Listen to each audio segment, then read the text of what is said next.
This is the matchup I wanted to see. There's a fly ball to deep left center field. Headed back there. It is gone. The franchise face putting the team on his back. Live from New York. It's a show that has the World Series tied up at 2 games apiece. Couldn't ask for more. I said 7. I said 7. You said Blue Jays 7. I said Dodgers 7. I got Dodgers in 6. We all could be right. I mean, Yeah, it's possible. yeah, right now, oddly, right now, KW's the favorite. Really? Well, that's the most of all the potential. Blue That's the Jays in most 6, likely? Dodgers in 6, Dodgers in 7, Blue Jays in 7. The favorite of those is Dodgers in 6. I'm on it. By a tiny First hour of First Things First. Today, we count down to yet another epic installment of Josh Allen versus Patrick Mahomes. The question, is this game a must-win, and for who? Meanwhile, Game 5 of the World Series tonight at 7, who's been the MVP so far? And can Blake Snell stop the bleeding for the Dodgers? And finally, well, the committee met deep into the night after Game 4 to deliver a special edition of NFL Tears alongside Chris Broussard and Kevin Wildes. How did the meeting go? Did you have the World meeting Series was on? tough. We did have the World Series on, but I have to tell you, the committee had some constructive criticism about yesterday's show. Wow, what was it? They just thought that we weren't, you know, what Luther said was, we could tell that there was a baseball game on until 3 in the morning watching you guys. And I was like, you know what? We've got to be better. So today's show will be better. I will say this: the committee members have some awesome names. Yeah, well, they're older gentlemen, Luther, and so yeah, you know what I mean. It's Marshall. kind of yeah. No Bill, Malcolm. John. Oh, we have a William. There's Oh, a yeah. William. Yeah. There is a William. He doesn't like when you call him Bill. World Series Game 4. Toronto ties it up at 2 apiece. Vladdy goes 2 for 4 with a home run. Ohtani struck out 6, but he himself struck out twice at the plate. Here's Vladdy with our post-game squad. Take a listen. Yes, everybody was with his head down, you know, in the locker room. And when I was the last one to go in, and when I went in, I saw everybody with his head down. I say, "Come on, bro, head up. It's not over yet.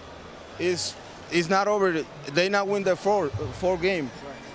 You have to win 4 games to win the World Series. You know, it's not over yet." And everybody was smiling. I say, "If you wanna put music, put some music, you know." And we put a little bit of music, and we go home and rest and come back and win it today. There you go, the power of music. Are the Dodgers in trouble? Right now, through 4 games, I feel the Blue Jays have been better. Certainly scored a lot more runs. And listen, Shohei had, has last night notwithstanding been great and been dangerous. Mm-hmm. Right. And Yamamoto was unbelievable. So to me, the Dodgers have won 2 games. 1 game because Yamamoto was spectacular, and 1 game because Shohei broke records that will last for the rest of all of our lives, most likely. And that still could have went either way, Right, and it still could have gone either way. And Freddie Freeman's been good. Yeah, and obviously had the unbelievable moment. I feel like for the Blue Jays, even with Springer out, and when you heard Schneider during the game yesterday, made it sound like he thinks Springer could be back. Vladdy's been great. Berger's been great. Obviously, Alejandro Kirk's been great. And Bo Bichette is giving them more than they thought they were going to get. And this is, Brew, what I said going into the series. And again, it's 2-2. We'll see what happens. But I did think the Blue Jays were built in a way that they could get to the one, portal in the Dodgers Death Star, which is their bullpen. What is it, an air vent dust? I don't know. I'm not a Star Wars guy, but I think that's what it was, where they could, if you look at what the Blue Jays were great at this year, you would think that's a team that's going to be able to get a starting pitcher out of the game. And every game that they did get the starting pitcher out of the game, they had the lead late. They scored 9 in the 6th inning of Game 1. They took the lead in the 7th inning of the Game 3 Classic. And last night they scored, they scored 4 in the 7th inning last night. And so I don't think the Dodgers are like, they're but I do think the Blue Jays have been the better team by a bit through 4 games. I'll admit that I shudder a bit when I see Blake try and take them out. I mean, nothing against him, but it's tough. Yeah. He's having a rough series. But no, I don't think they're in trouble. Look, I think this is, and we go through this every year in the NBA playoffs. Yes. Any Whoever 7-game wins series, last. exactly. You feel like the other team's in control because 24 hours ago, we felt like the Blue Jays were done. All right, how are they going to bounce back from this 18-inning loss? So, no, I think the Dodgers are fine. I do have confidence in Blake Snell coming out. Obviously, they roughed him up really well in Game 1, but I think he'll come out tonight and redeem himself and give them 7 innings at least. That's that what I'm would be feeling like. great. Because, again, like you said, and they may have gone a little too long with Ohtani, just slightly, because, I mean, he was great until they got the 2 runners on in the 6th, and then they took him out, and then the dam broke. But I think they'll be fine. They got to get their bats going. They've had 3 runs in the last 20 innings of baseball. So they have to get Mookie. It would be nice if Mookie. He got a hit last night, but he's 3 for 19 in the series. And so, the other thing, and I thought Shohei obviously didn't get a hit, but I thought he pitched fine, like I said. But when he pitches, now he had the historic game that we all said was the best ever in the NLCS. But when he pitches, he doesn't hit as well, which is obviously understandable. But you see the numbers are different. So look, if I don't know if he's he would end up pitching again in this series. Only but if he needs to, right, you got to throw him out there. But that understandably he doesn't hit it as well when he pitches, but I like that the Blue Jays didn't walk Ohtani. They walked him in I was going to ask the you about first that. part, but I was nervous that they were just going to go extreme and just walk him every time. So now they're pitching to him, and they struck him out twice. That was great. And no intentional walks. No, the first one was just a one random. they were staying away from him, but it wasn't. They were being intentional. careful. Yeah, but they were giving him strike. Yeah. He swung and missed it. Yeah. Mookie Betts, you mentioned it, 3 for 19. It's even a quieter 3 for 19. It's just 3 singles, no doubles, no triples, no home runs, no RBIs. He scored 1 run. I'd like him, as a Red Sox legend, to break out of this funk. He's 5 for 34 since the NLCS. Right. So he's been quiet. If he pops and Freeman pops again, I think my Dodgers are in a good spot. Can I ask you a question about the Shohei stuff real quick before we move on? Because I think we probably all, in the afterglow of seeing a guy reach base 9 times and the walks and the extra base hits, we were remaking Major League Baseball yesterday. Maybe a little, maybe a little. Warranted. No, I'm not saying it was bad. Basically 5. And by the way, we weren't the only people doing it. It was a legitimate point of discussion. But part of that discussion then became you hearing Schneider say, we're not going to pitch to him, and you saying, maybe smartly, or maybe correctly, obviously, or it may have smart. just extended it too far. Both are on the board. No, but that would send the wrong message to the Blue Jays that we're afraid of him. So I'm asking you sincerely, do you think because they didn't, it actually sent the other message? Oh, wow. You know what I mean? Yes, The fact that it was that he was saying we're not going to pitch to him, and they literally pitched to him the whole game. They were careful. They were smart with how pitching to him, but they pitched to him the whole game. Do you think the flip side to the coin you were worried about for the Blue Jays could apply, which is they stared him down and said, okay. Yeah, with 2 strikeouts, too. It wasn't just super hard hit balls, because in the NLCS, I think, he was slamming the ball, but they weren't hits, and well, he's not actually struggling. And I think, look, I don't know what Snyder was thinking when he said, this is going to continue throughout the series. But that may have been some gamesmanship.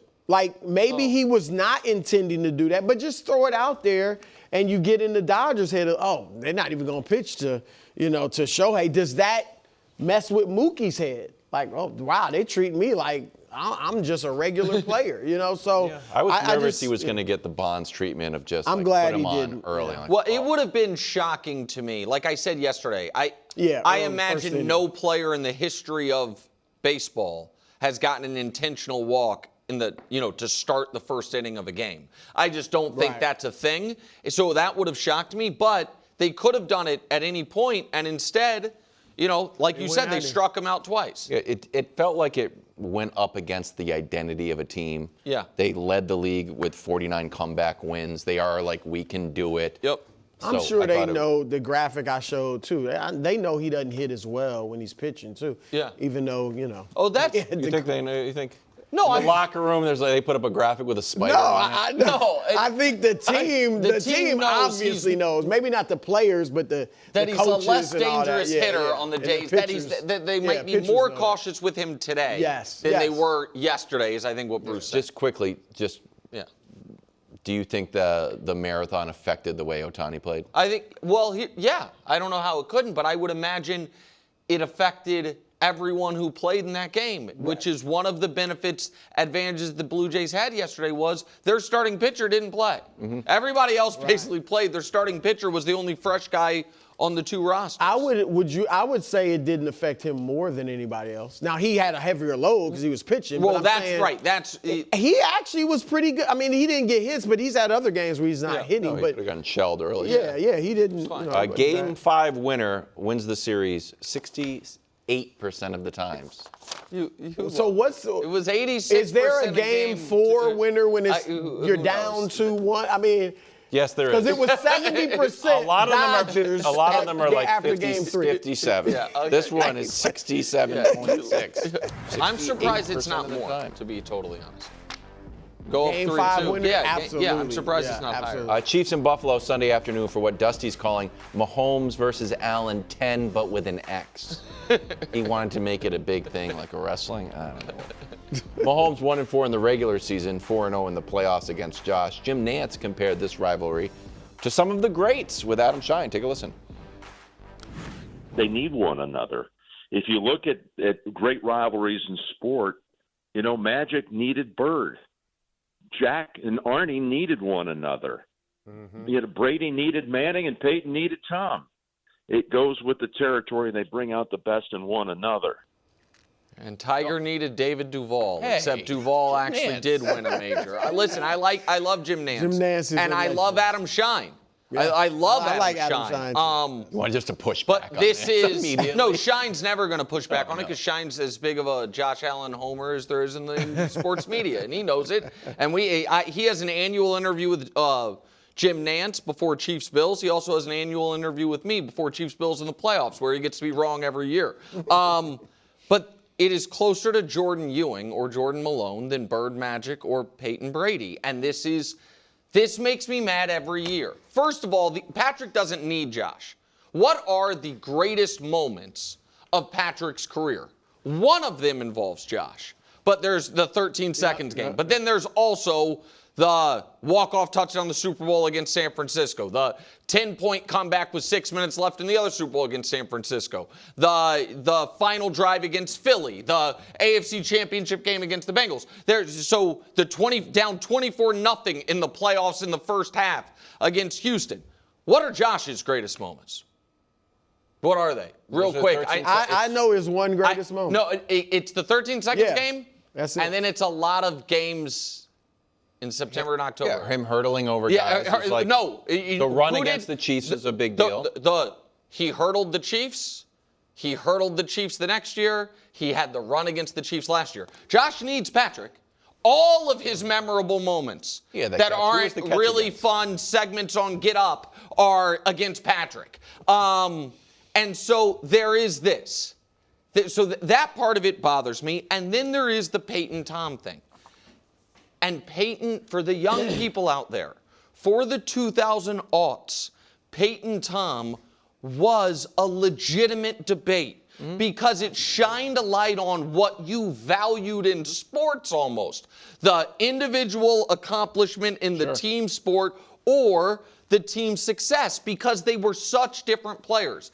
Peyton, so we can show it to you. And what I did was the first 8 from 2001 to 2008. So since Tom became a starter, you know, those first 8 years. Early on, it was, everybody thought Peyton. Well, this is 8 years of Brady Mahomes. So that's why I'm doing the first 8 years of them. Tom had the wins. Peyton had all of the stats. And in the playoffs, it was close. It was 2-1, Tom over Peyton in the playoffs. By the way, that's the entirety of their Patriot cult career it was 2-1. But that's their first 8 years. So Tom, Peyton wins this graphic, if you will, the statistical one, but Tom wins the team one. But then if you go to the next one, and it's a similar thing here. Peyton beats him on individual accolades, MVPs, All-Pros, Pro Bowls, but Tom beats him on team stuff. Those same exact graphics for the same exact time frame of Patrick versus Josh. It's just a bunch of 10-8 rounds, if we can show them, Dust.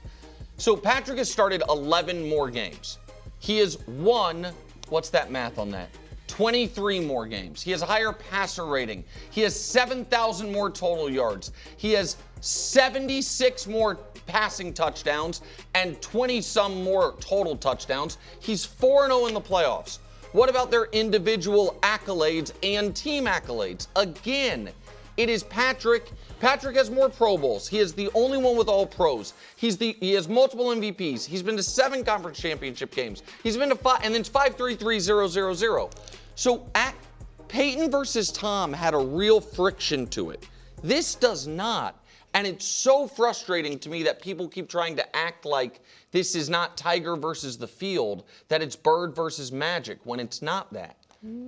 I knew as soon as I saw that quote from Jim Nantz that was going to tick Nick off. And I would love to sit here and go at it with you and come with some opposite viewpoint.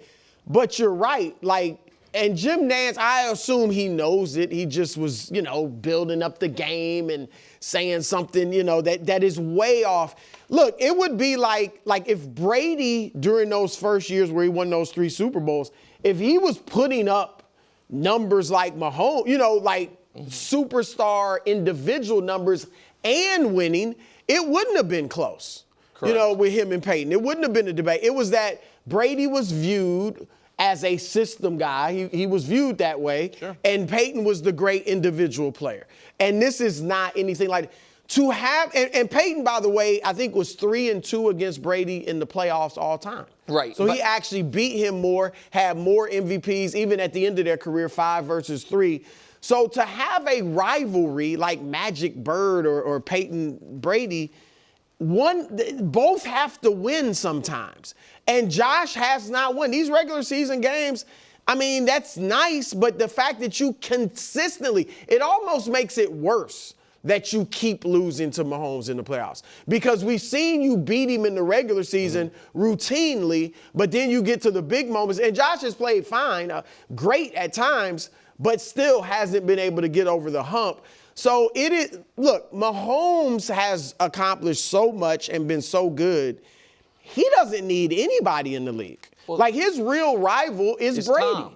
That's his real rival. Now, and if a rival emerges, it might not be Josh. It could be Lamar. If Lamar started, but right now the closest thing to a rival would be Jalen.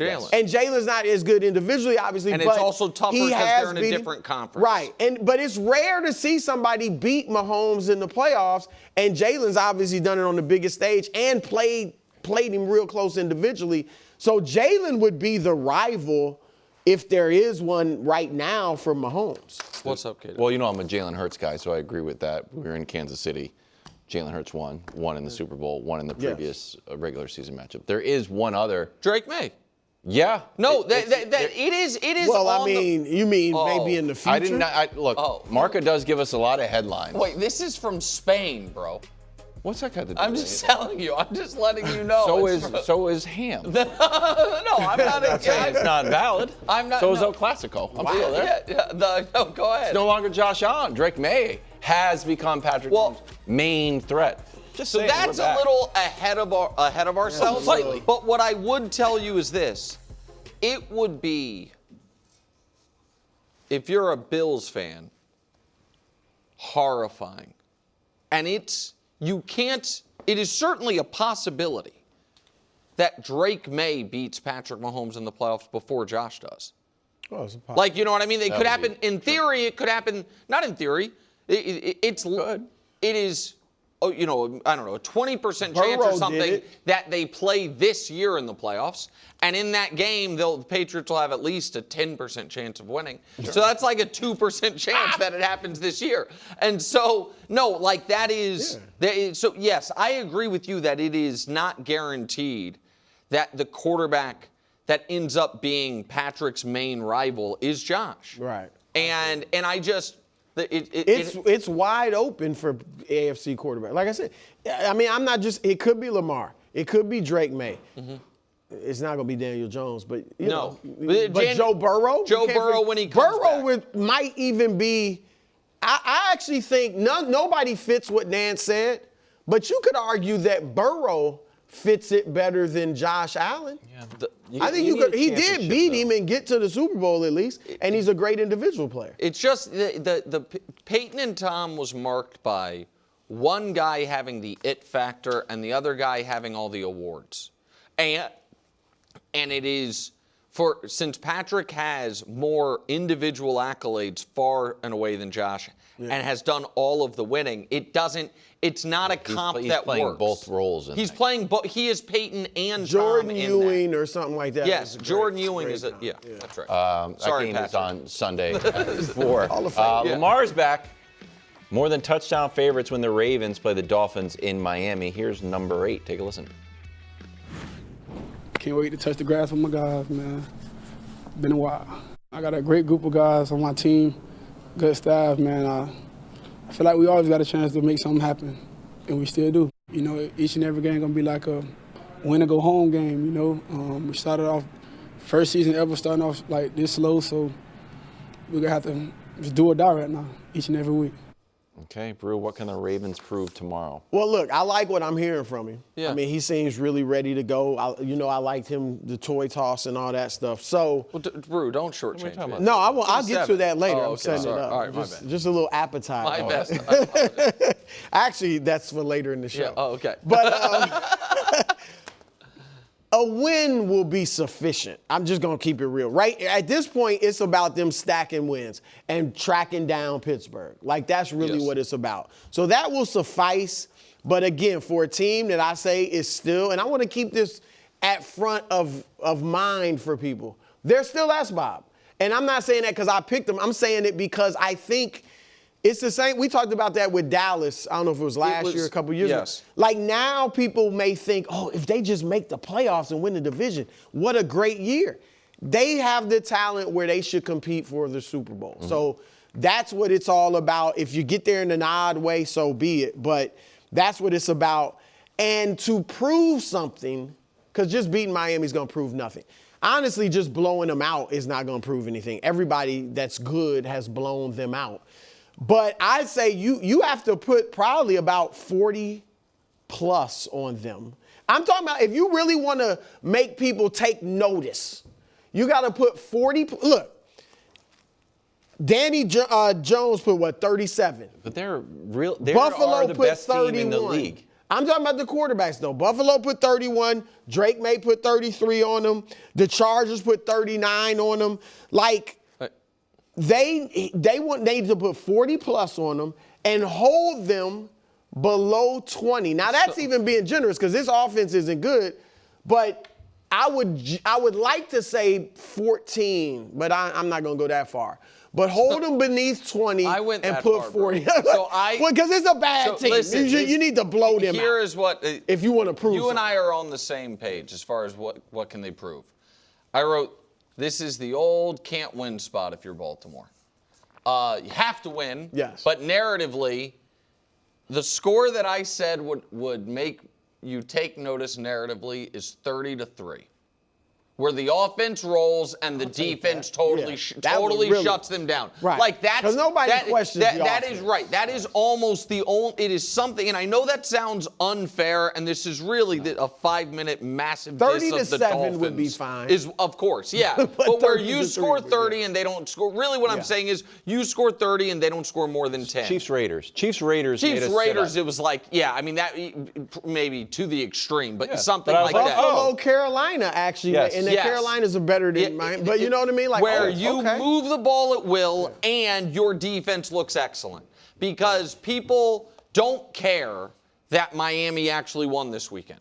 That was that was go KW. Well, we've had a lot of fun making catchphrases on points of lines in the sand where this is where the tackle that turned the tide, or the toy toss that transformed the tacklers, even after the toys were tossed, the Ravens still lost 2 games. But Mahomes threw a 99-yard pick six. That's why it's fair. And they lost. I do not have one for the Dolphins. You've given up. That really. This is for it disheartened me last night. No, this is for yesterday. This is for the Dolphins. No, but after the show, you were supposed to come up with a T8. You got T6, I got T7. You gave up. You're at the water fountain. You're saying, I can't do it. I'm not coming up with 8 T-words for the Dolphins beating the Falcons. They're your team. I'm renting in Miami. I got a condo. I think it's unfair, and this I'm trying to appeal to Mr. Consistency. Yeah. If all of a sudden the Ravens do something random and they get better, did something snap with the Dolphins when they played the Falcons? Weeks 1 through 7, they weren't good against the Falcons, and maybe they just played the Falcons. Something did snap. But Tua threw 4 touchdowns, no interception. Passer rating was around 140. They ran the ball for 141 yards. He's like, oh, we're playing the Falcons. All they got is Bijan. Bijan had 25 yards rushing, 23 yards receiving. It is something. It's something. It's KCS FTOT. Go ahead. Something, Kirk. KCS FTOT. Go ahead. What is it? Kirk Cousins starts for the other team. When that happens, you look great. That's what it is. So don't maybe. You're right, KW, that it's not totally fair. In Miami, I think they don't have the talent either. The Ravens have the talent. It would expect them to. Yeah, I agree with you, Brew. Like the Ravens, to prove something, they have to dominate them. Yeah. They just do. They just have to dominate. A close one. Look. He'll take at this point, you'll take. But it's going to be hard to pump your chest out. The robe will not be out. Yeah. Robe probably won't be out anyway, but it definitely won't be out. 28-26 victory. 28-26 would be a bummer. That would be a bummer. Yeah. Should Eagle fans be worried about this latest must-read article about A.J. Brown? That's next on FS1.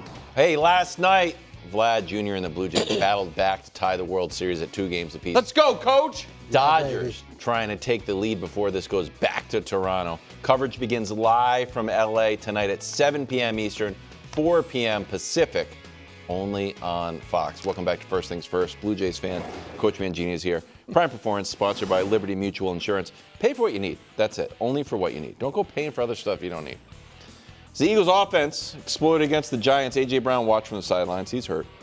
Dynamic wide receiver has been unsatisfied with his usage, Brew, even though the Eagles are in first place. New article from Brooks Cabina in The Athletic. Here's the headline. What does A.J. Brown want? Eagles star wide receiver chases greatness on his terms. Key passage. Here's a quote panel. Obviously, I want to win. That's the main goal. But I want to help. I want to do my thing as well. I hear you, man. I want the show to do well, but let KW get some shine. Reaction to this article. He's being honest about, everybody feels that way. Just about every person feels that way. I think Michael Jordan had a quote once that I want to win, but I want to be the reason we win. And players feel that. I think that's easier in basketball to accept than football. Because certainly you can than a receiver. Yeah, absolutely. But this article, I read it all. Talks a lot about Jesus, bro. Yeah, which I love that with AJ. But it did give me a different perspective on him. I'm not saying what he's doing is right with all these, social media posts and stuff. But, it painted him as a tremendously hard worker who is obsessed with, being dominating. Great, being awesome. And I do understand where if that's how you are and you have that talent, if you're not getting the football, you can get frustrated, Now, again, I don't think it's not right. I would say, look, you got to go talk with Jalen privately. You got to talk with the OC or Sirianni, whoever privately. It's not right to say it publicly because it just creates a distraction. And even to the point of last week, them scoring 38 points without him. Now it's like, oh, do they need it creates negative things all the way around, even for him. So I'm not saying what he's doing is right. I understand it though, and I just think he has to learn how to control it and be like, look, it's not good for your team, and it's actually not good for his image either. Yeah, the comments that he had were thoughtful, and in reading them, they make a lot of sense, and you appreciate someone who wants to be great and who wants to be a great contributor. But if the main goal is to win, then you constantly bring up your unhappiness doesn't contribute to the main goal. And so you did it last year in the playoffs, and then you did it after they won the Super Bowl, and then you did it at the beginning of this year, and now you're trying to explain yourself, and you're doing it all over again. So all you're doing, are you trying to litigate this in the court of public opinion to put pressure on the head coach, the offensive coordinator, to put pressure on the quarterback? Do you think that helps your relationship with Jalen Hurts? Maybe you don't care. Maybe those two guys don't get along. I would imagine those two guys don't get along. At one point, I mean, one of them is the godparent of the other one's kid. Yeah. So I forget which is long. which. I apologize. I don't know if it's AJ's kid or Jalen's kid. But and Brandon Graham said to us last year, those guys used to be really close. I don't know what's happened. So it does seem like that relationship went. And in this article, AJ says, I don't have friends. Like the closest thing to a friend, it was sad. Well, he said he really demands a lot of right. And he was like, but he also said like I feel like it would be asking too much of my friend, someone to be my friend. And so he does seem to have a lot of, his own stuff that he's dealing with that he was open and vulnerable about. But to your point, clearly the relationship with Jalen Hurts is not what it once was. I'll let you finish, but I just... Yeah, and I can't imagine it's going to get better. And I would imagine he's asked for a trade. I would imagine they're thinking... You think he's asked for a trade? Yeah, I bet you he's asked for a trade multiple times. Wow. Because you can't go this public this many times over this long a period of time and have not gone to see the owner or the GM and say, hey, I want to do something different. He's expressed over and over what he wants to do, and he's not going to really be able to do that in this structure, and so his only option is to go somewhere else. Now, they may not pull the trigger on that, but I would imagine if he's willing to be this public about his displeasure, then he's definitely gone to his higher-ups and said, I want out. All right, not the demanding a trade part, which I'll get to in a moment, but you and I made the same joke. What? I wrote, honestly, he reminds me of Wilds. What? His arrival marked the team's ascent to real notoriety, but he's just a lot to deal with on a day-to-day basis. You want to contribute? No, I'm just and in all seriousness, I respect his honesty, but I think the most optimistic view of it is this is his last year in Philly, like that.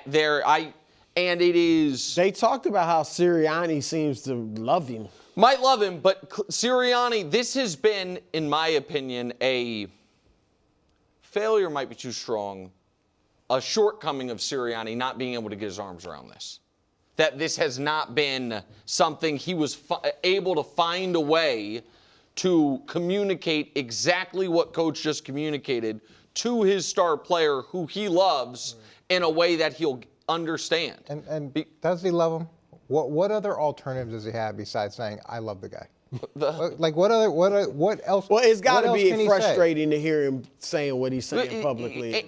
And again, you guys remember last year when I said, and I think you gave me a hard time for it, I really empathized with what AJ was saying in the locker room, because it did feel to me like it was coming from a selfish place of I want the ball, but I really believed him that he thought, but getting me the ball helps the team so much that it was self and team focused, if you will. Reading this article only made me more fervent in that belief that he really believes I am being a good teammate in doing this. I don't... Again, you can believe something and it's not true, but I do think he really thinks, his heart's in the right places, I guess the cliche way to put it, but it is so much, and he is so consistently the epicenter, the eye of whatever storm is around the Eagles. All of them start with him. And it feels so unnecessary. And the other thing this article, to me, reconfirmed is he's not going to move off how he feels. No amount of winning or team success is going to make him feel like, oh, okay, this is fine. It's just how he's wired. The one place I would disagree with you, and I do think he thinks him getting the ball is best for the team. Where I would disagree with you on, if they're winning, which they have been, and he still is complaining, that does show it's you want it to. It's not just about us winning. After he caught a touchdown, his celebration was a complaint. We've never seen it. He said it's hard to be his friend. Yeah. What was the celebration complaint, KW? When he was, this is what happens when you throw me the ball. Yeah. And then it was using me, not using me. You looked at the numbers like, these numbers are great, but there are a lot of contradictions in the whole article, and I think he's kind of owning up to them. The other quote pen I like, it's also why Brown's vented frustrations often lack a clear target and why his social media posts should be consumed with caution. Coach, I want to talk to you about one other thing. It's my favorite, to bring it back to the Patriots, where we all want to be. The big story about Stephon Diggs is not just like the health of his knee and he's good. He'll say it. He's like, I've matured. And there's a clip that they released of just like sideline stuff with McDaniels. And Stephon goes up to Josh McDaniels, and he's just checking in during the game. He's like, hey, I'm just checking in. Is there anything you want me to echo?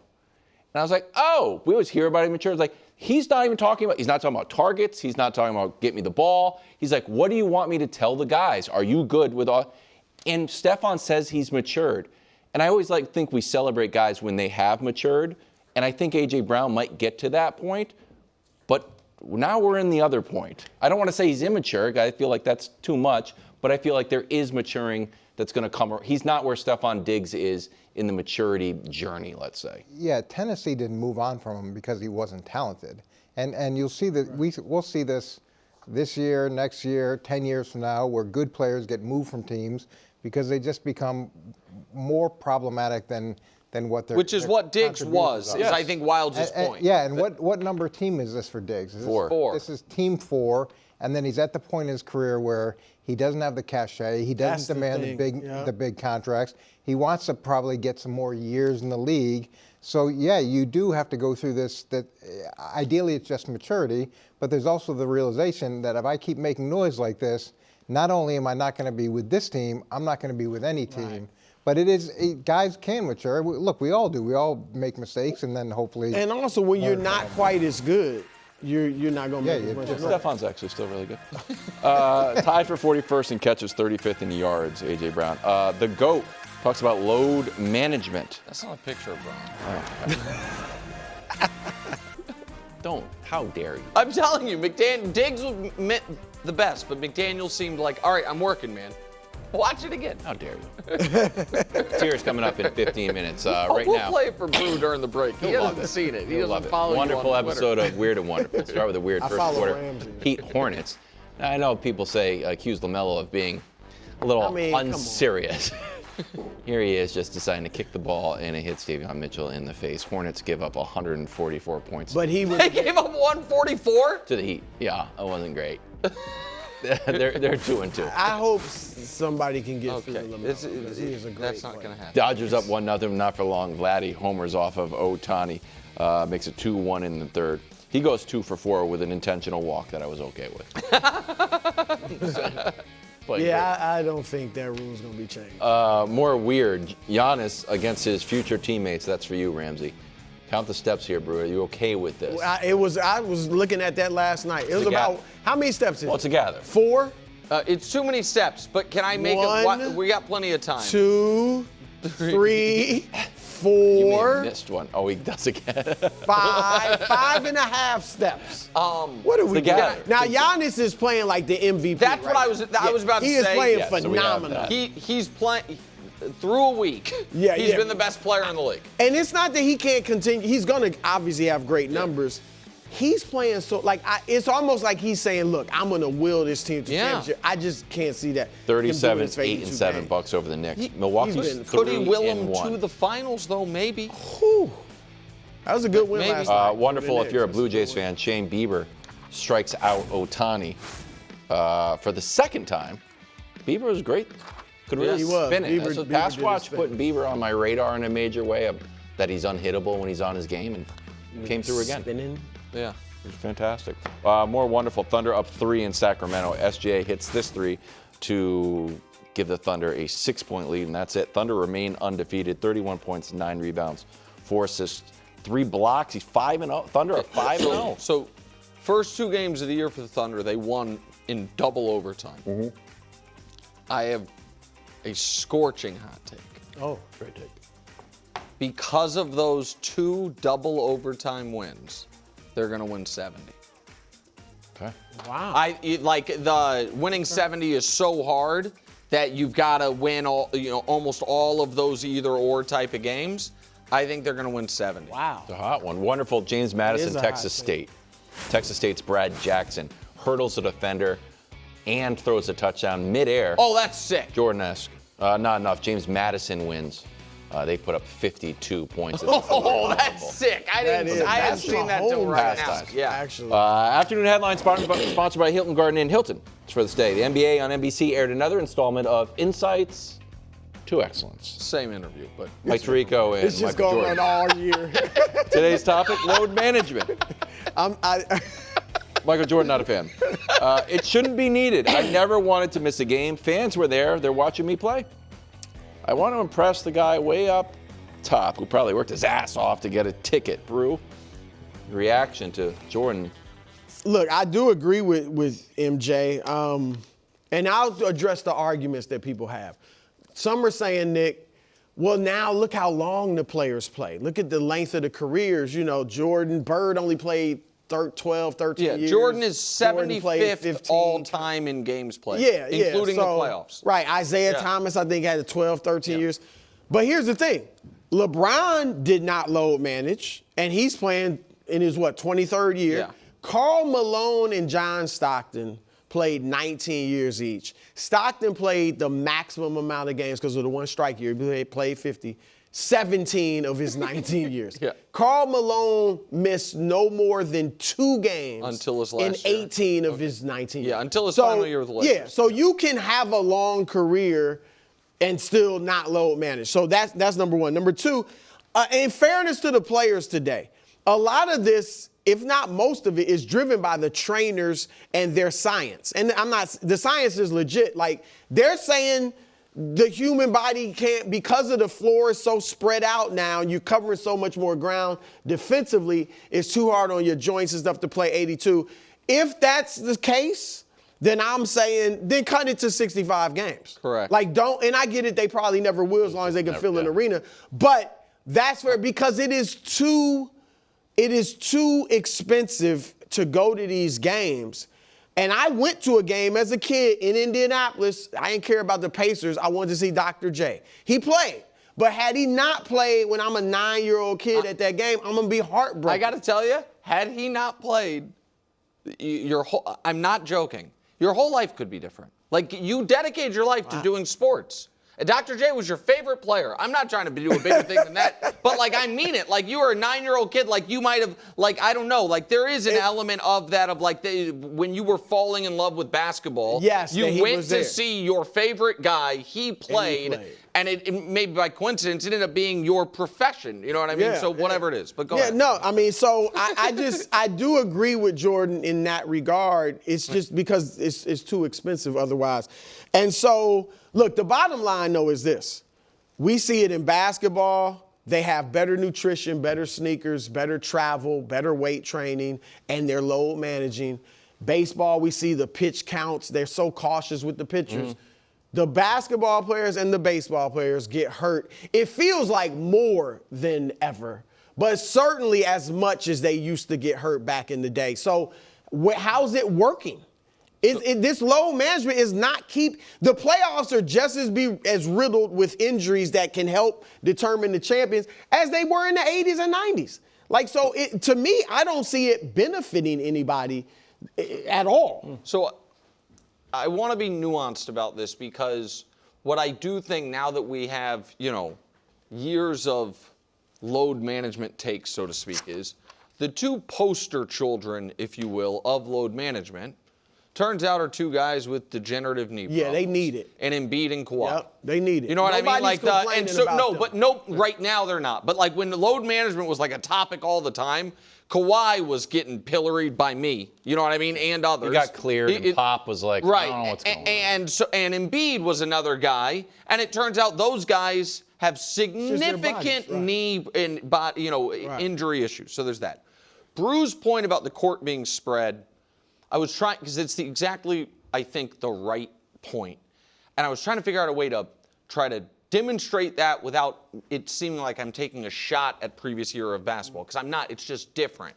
And so, like, you can watch, if you go to YouTube, I did it, but we're not going to play the clips of, like, 90s defense versus 2020s defense. It's just the rotation and running the paint. Right. And right now, you're just running around, side to start. And in the 90s, because there were big men and it was around the paint, it's a lot of on defense, like, all right, see man and ball and stand there. And it's not about one being better than the other, it's just different. Quickly, I would just throw this in. Yeah. And I don't know if it's the equivalent, maybe, but you could get hammered in the 90s. Yes. When it was a lot more physical. Right. So you went to the basket, you're getting drilled. So there is that. Right, but it was less wear and tear. Maybe it was on your joints. Absolutely. So I tried to find a way to show what's happening, because I think it's all related to the three-point shot. Yeah. And there's a great Substack that has this graph that I want to show you. This is average miles covered over an 82-game season for a team. And this is from 1980 to 2020s. What you'll notice is that I find really interesting. See, in the 90s, the brief jump and then drop, that's when they shortened the three-point line, and the three-pointer was more prevalent for those 2 years than it went back to normal. And so it is directly correlated to the more three-pointers you shoot, the more miles you have to cover, all of it. That's good. So I say this. They're never shortening the season. Right. They're not doing it. This is, to me, another issue that the NBA would go a long way to solving by having a real conversation about the proliferation and the the importance of the three-point shot. Because I think that's what's leading to, the game being unsustainable for guys to play 80 times a year, plus the playoffs, all of it. I think So you want to do like 30 attempts or something? I'm not going to lie. I don't have that part solved, and I think there's a lot of different. You've heard mine. What? Cut out the corner. Oh, the corner. I think the corners. In the arc at the free throw line. I love that idea. I don't know if that's extreme enough. I would certainly start there to where it's a true arc and then see where it goes. But you are short of making it like the Premier League almost, where like, hey, no, you're playing like once or twice a week, and you're going to be full strength at all times. This is going to happen as long as basketball is played the way it's currently played. And so you're going to have to change something. Like something's got to give, because I do think everybody has these anecdotes. Shout out to Mr. Luce, Mark Luce, my old journalism teacher and English teacher in high school, and I hope someone sends this to him. Years ago, he and his son went to San Antonio specifically to see, I think it was Kawhi and, his favorite guys. It was a Spurs-Warriors game that I think I helped him get tickets to. And every single Steph sat, Kawhi sat, everyone sat. From Kansas City, there's no games. Like, you know what I mean? You made a family trip. Yeah. And that's what I'm not joking when I say about Brew, like, that maybe sparked some of his passion. I don't know what, but if you're, a little kid. So I do think there is an obligation, just like on Broadway, man. Yes. Yeah. It's a big deal if the star is not performing that night. And I also think we have to recognize the reality of the way the game's currently played. It's unrealistic to ask them to play every night. Also, quickly, it harms the viewing experience too. I can't tell you how many times last season, this is early this season, but last season, I was looking forward to a big matchup. Giannis versus, Steph or whatever, and then one of them sitting. Yeah. And it was like, it happened a ton last year. If it's any consolation, Mr. Luce, Royals tickets, 4 for $6.75 to get a free soda and hot dog. So you're such a bad guy. Can the Patriots rise up the tiers? Look at that, the ghost. Wow, we really took these teases to the next level. That's next. I was going to send it in a totally different. Live from New York. You got to stop eating that, buddy. Joe loves candy corn. What do you want me to do? Buddy, not have candy corn in your teeth. They don't sell them individually. They don't sell them individually. What? I understand. That's a candy corn issue. No. I tried to look for little packets to give away to children as they came trick-or-treating. They would hate that. All they have is big bags. But you might as well give them a pencils or I'm a sack of I'm going to get like an apple. Children would love candy corn. They would. Yes, they do. I'm going to get a ladle. Maybe 60 years ago. Scoop it in there. There you go. You're going to give them loose candy on Halloween? They don't sell them pre-packed. I'm telling you right now, KW, I know you live in Pleasantville. Back at your house. No, it's worse than that. They're going to remember that this is the candy corn house, and when they're rambunctious teenagers, they're going to teepee you and egg your house. They would love it. No. I would love it if I was a child. You got to give out full-size. You give out full-size candy bars, a man of your stature. That way, when they're rambunctious teenagers, they're like, oh, don't get Mr. Wild's house. He gave us Snickers. He's great trick-or-treats, right. That's what you do.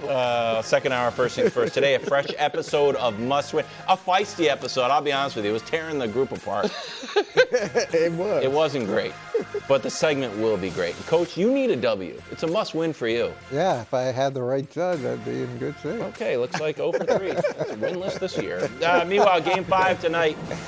Who's been the World Series MVP so far? That guy. Is there a dark horse lurking, maybe? Maybe. Interesting. But right now, you're in for a real treat. And I'm not talking about the candy corns I'm handing out.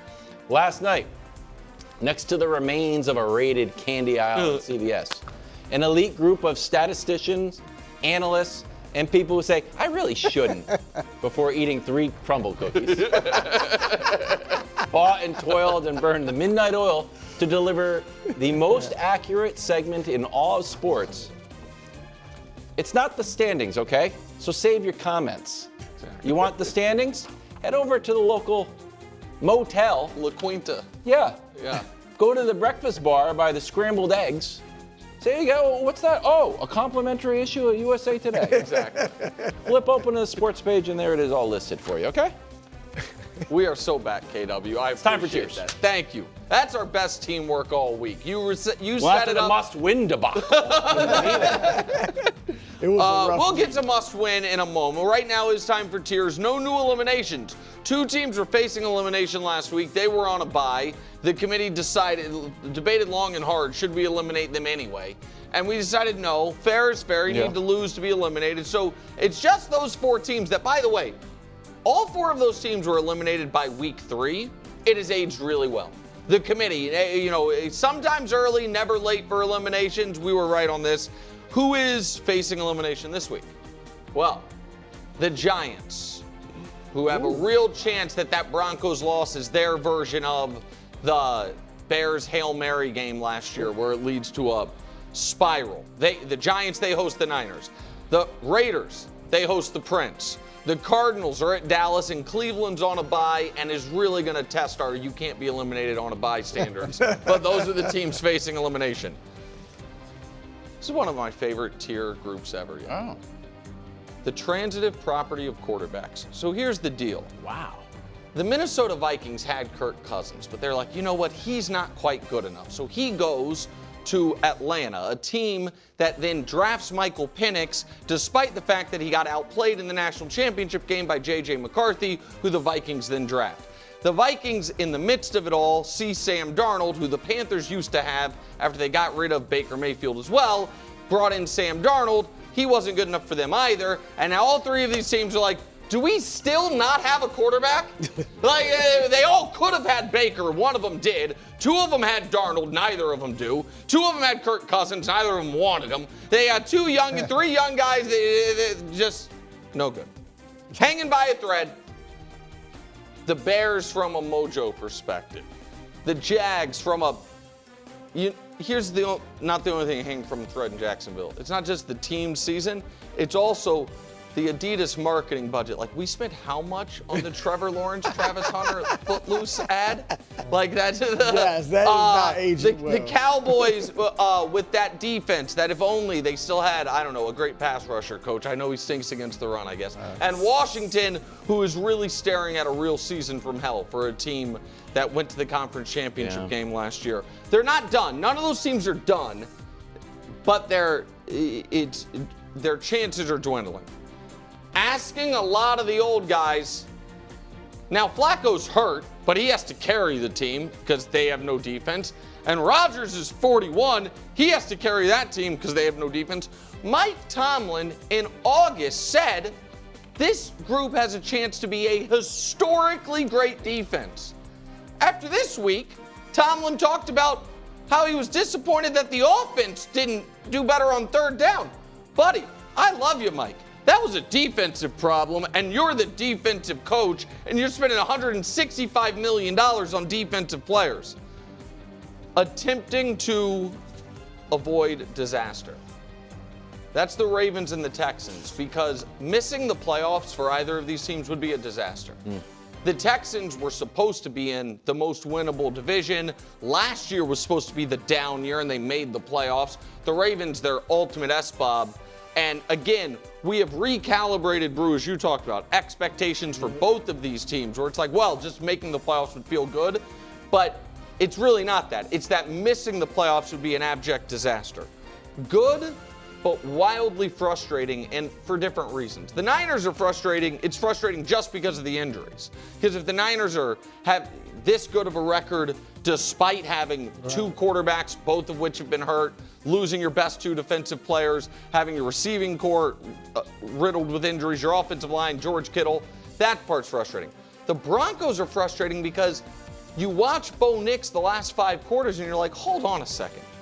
If you can even be close to that consistently, we could be what Sean Payton said we're going to be, but you also watch in the previous 40 quarters prior to that and you don't see it.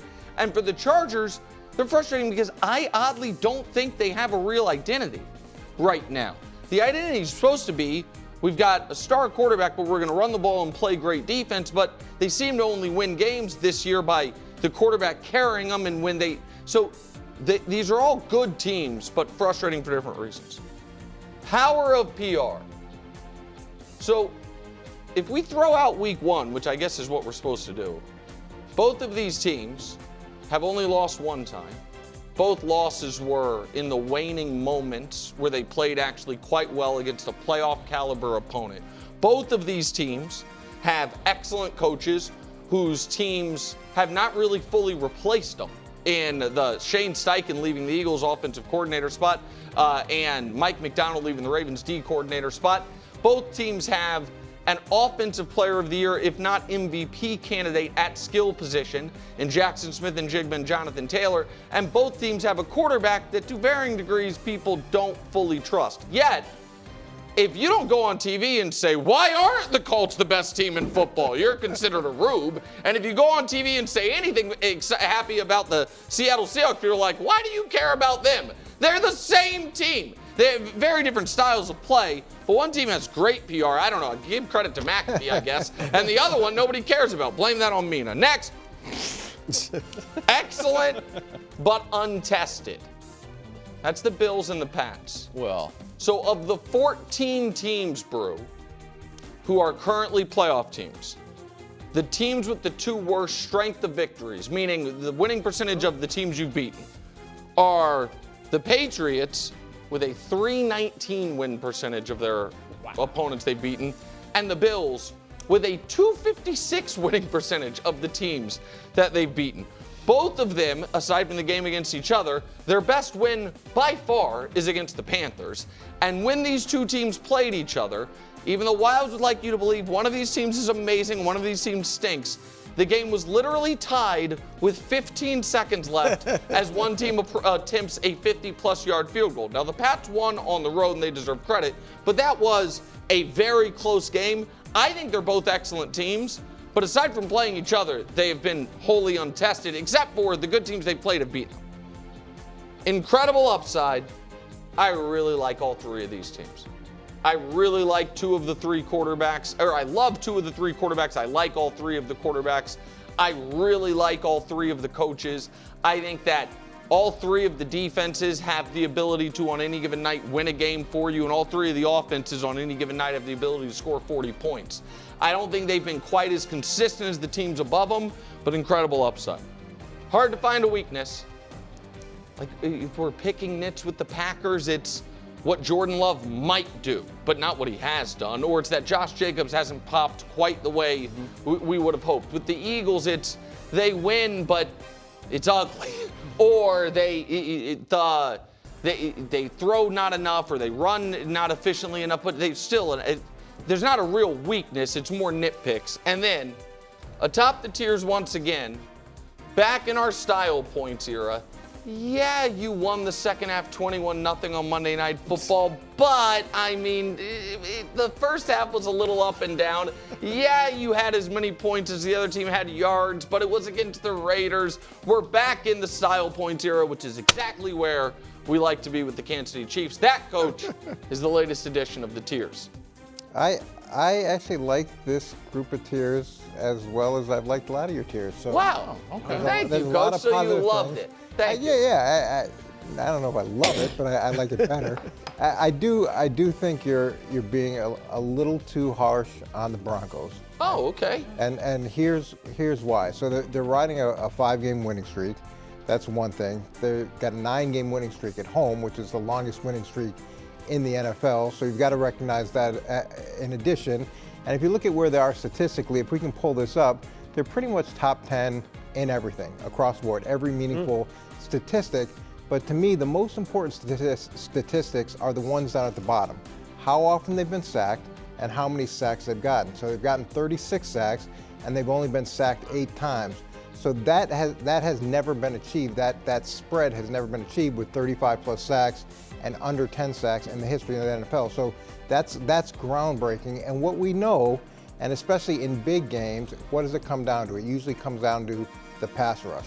And we've seen it in multiple Super Bowls for the team with the better pass rush. Even if the secondary is weaker, that's the team that comes out on top. And then if you can stay upright, then you're not having the negative plays which derail drives. You're not opening yourself up to strip sack fumbles. There are questions with the quarterback, and he limits their upside, but you're betting or hoping that the progress that we've seen here is going to continue to trend, and then everything else that they have built around him is going to elevate him higher than where Nick has him right now. Yeah, listen, you are 100% correct that's being number one in the league by a lot in getting to the quarterback, and being the best in the league by a lot at preventing your quarterback from getting hit is remarkable. And as they're at historic levels. Right. Yeah. They're on pace to shatter the sack differential record, which is not like a common record, but what Coach is talking about. So I agree with him there. I also want to give the Broncos credit in this regard. You guys saw the Aiden Hutchinson news today? Mm-hmm. Got 4 years, $180 million, $45 million a year. The Broncos, right before the season, signed Nick Bonito to an average of, I think, like $27 million a year.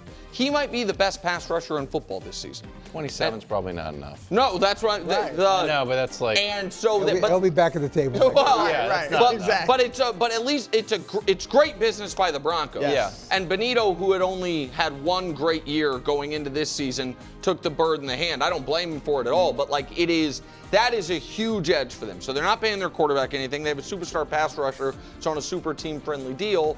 And I do give them credit, particularly for this last week when I thought the Cowboys were going to beat them and they trounced them.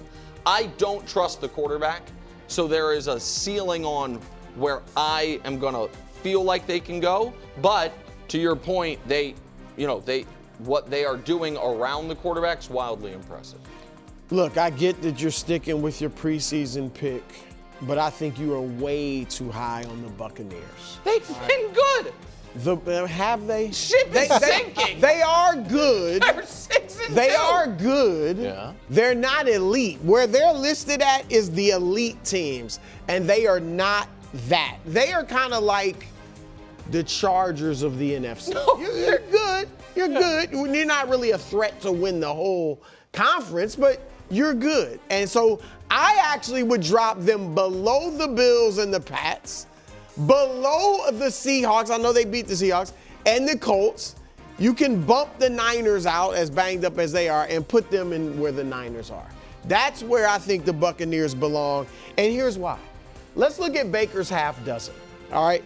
Here's the quarterbacks that Baker has beaten. Now, Sam Darnold was a good win. They beat them by 3, but just what, a year and a half ago, Sam Darnold, nobody believed in him. Here are the other quarterbacks. Michael Penix was up and down. They beat them by 3. C.J. Stroud, when he was really struggling. C.J. Stroud. When he was really we don't know if he's back or not. Yeah, he's but looked better lately. But a year and a half ago, people loved C.J. Stroud. They beat them by a point. All right. Justin Fields, you beat them by 2. All right. Mac Jones, sorry, Wallace. And the Niners. And Spencer Rattler. That's a list, essentially, outside of C.J. and Darnold, of backups. All right. And they barely beat him. And here's the thing. Look, Baker, he was my MVP a few weeks ago, last week, in fact. But Baker has not had a phenomenal year. Like, he's been heroic at the end of those games. And a bunch of touchdowns. But if you look at his numbers, like, throughout the game, why were you so close? Why were the Jets giving you so much trouble? Why was Houston, which has a great defense, like those games, he wasn't great throughout the first 3 quarters. He came on strong late. Here's his numbers. Passer rating, 98. It's okay. He's 12th in the league. Yards per attempt, 7.1. I know Nick likes this stat. 15th in the league. Completion percentage, Wiles loves this. Below 64%, 22nd in the league. Touchdowns, bro? 13-2, which is good. That 13 touchdowns, 2 picks. Last 2 games, though, 1 touchdown, 1 interception.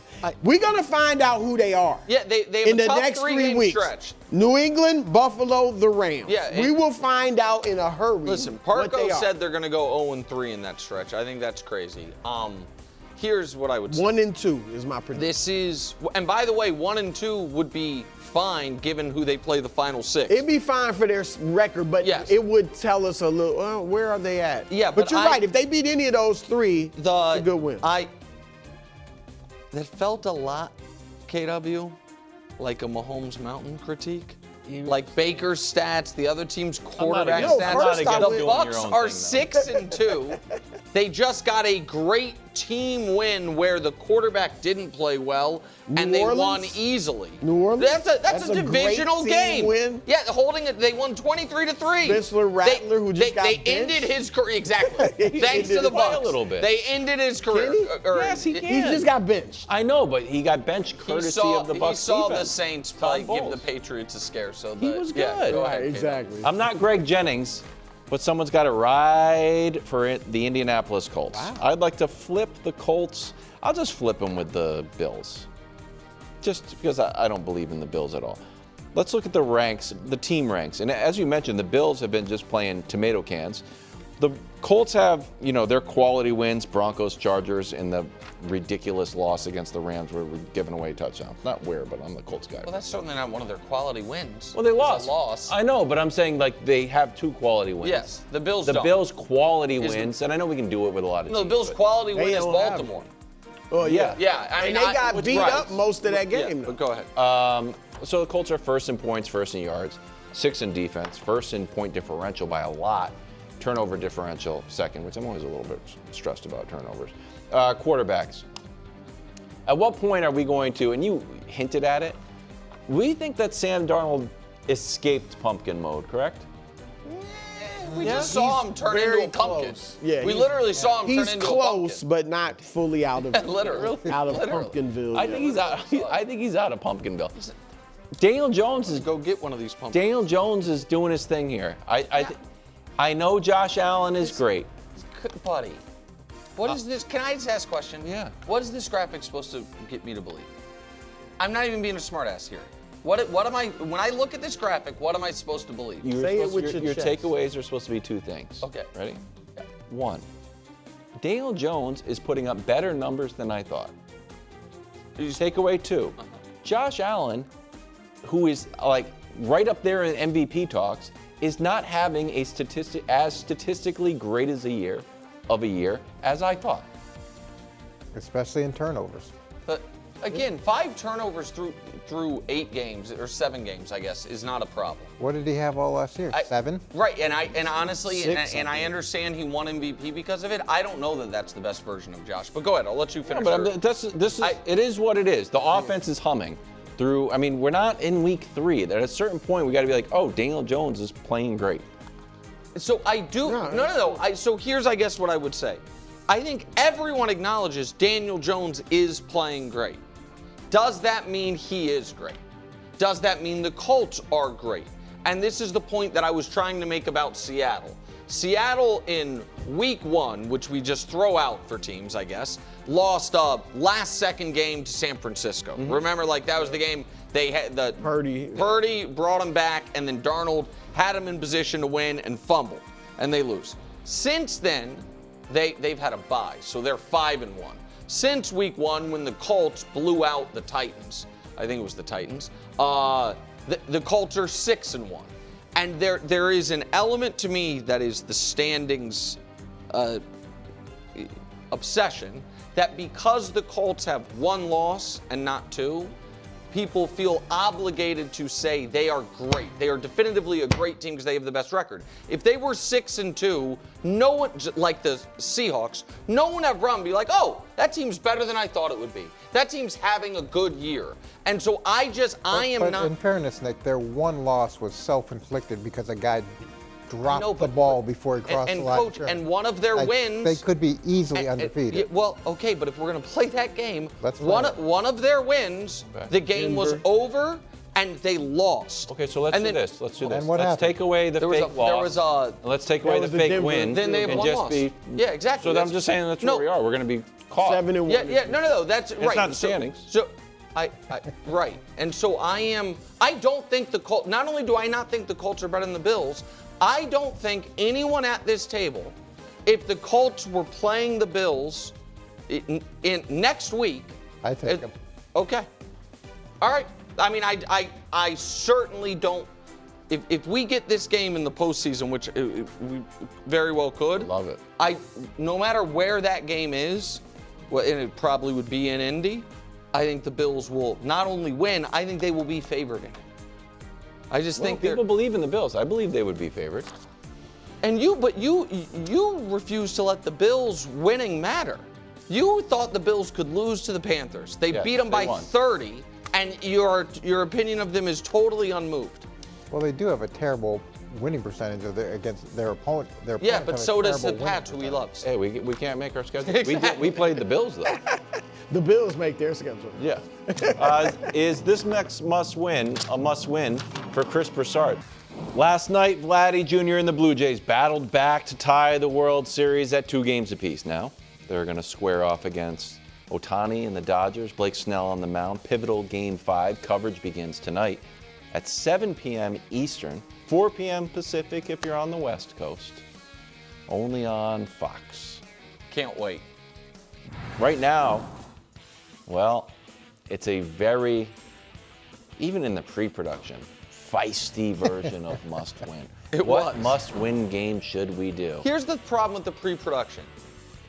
We can't tell if Wilds is not saying anything because he's mad or not saying anything because he's in a dead zone. Never know. So it leads to a lot of Zoom confusion where we can't read each other's what's going on. That's all. I think we also need to take up a collection and buy Wild some new earpods. Yeah, there's a lot. Where are your earpods from, like 2011? Yeah, right now. First up, Ravens are touchdown faves in Miami. T7 versus T2, Tua Tagovailoa.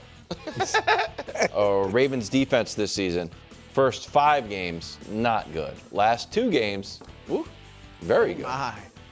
Nick, you are the reigning must-win champion. Yes. And as the champion, you get to choose to pass or play. I'm going to let Brew have this one. I figured he was going to pass. Okay. Yeah. This is I don't think I've ever seen this. There have been a lot of different types of must-wins. Yeah. I don't know that we've ever seen a 3+ must-win. 3+. Right out of the gate. So it's definitely a must-win for the Ravens, literally. It's literally a must-win for Mike McDaniel. He's fighting for his job. They need a run to save his job. It is a must-win for me because they are my Super Bowl pick. And then the 3+ is the plus. It's a must-crush for the Ravens defense. One, they are S-Bob. I will not let them forget that.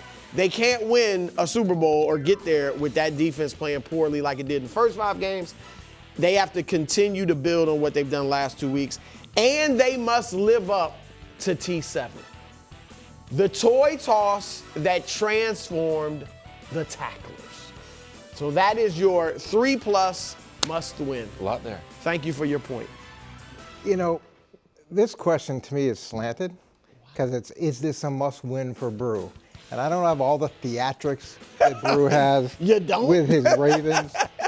But I think you remember I chose the Ravens to win the Super Bowl too. But this question is about, is this a Brew must-win? Yeah. Well, I chose the Ravens to win the Super Bowl as well. But we slant the question, and we have the theatrics, and we have the robe, and we have all those different things. This is a must-win for me. Wow. The must-win. Wow. And I'd say in this situation, for this isn't a triple plus, must crush, all that other stuff. This is a must-win for Lamar Jackson because if the Ravens can get off a 4-game losing streak against the Chicago Bears, who are on a 4-game winning streak with Huntley, and if Lamar comes back and they can't do the same thing, then it's over. Forget S-Bob, forget any of that. It's over. Oh my. And Coach, this is a great job. But you guys left out who this is the biggest must-win for. I know you expected I would say Brew, but I knew Brew would, of course. I mean, Brew was not going to leave out Brew. We knew that. It's a must-win for one of our favorite bits, the breakdancers.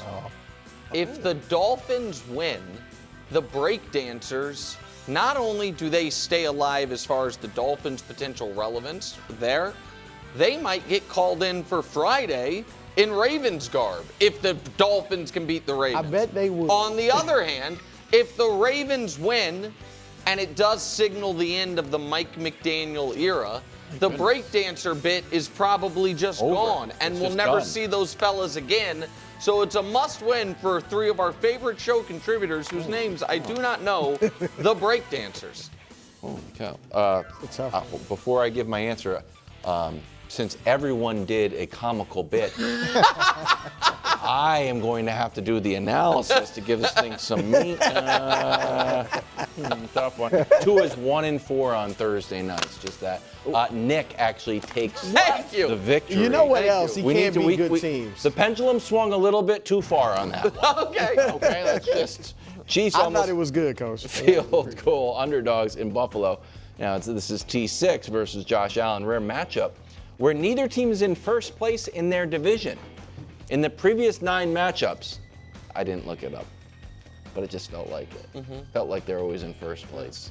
Head-to-head, of course, Josh Allen and Patrick Mahomes had a meeting, said, hey, which one of us wants to win the regular season, which one wants to win the postseason? And Mahomes says, I'll take the postseason. Coach, who is this a must-win for?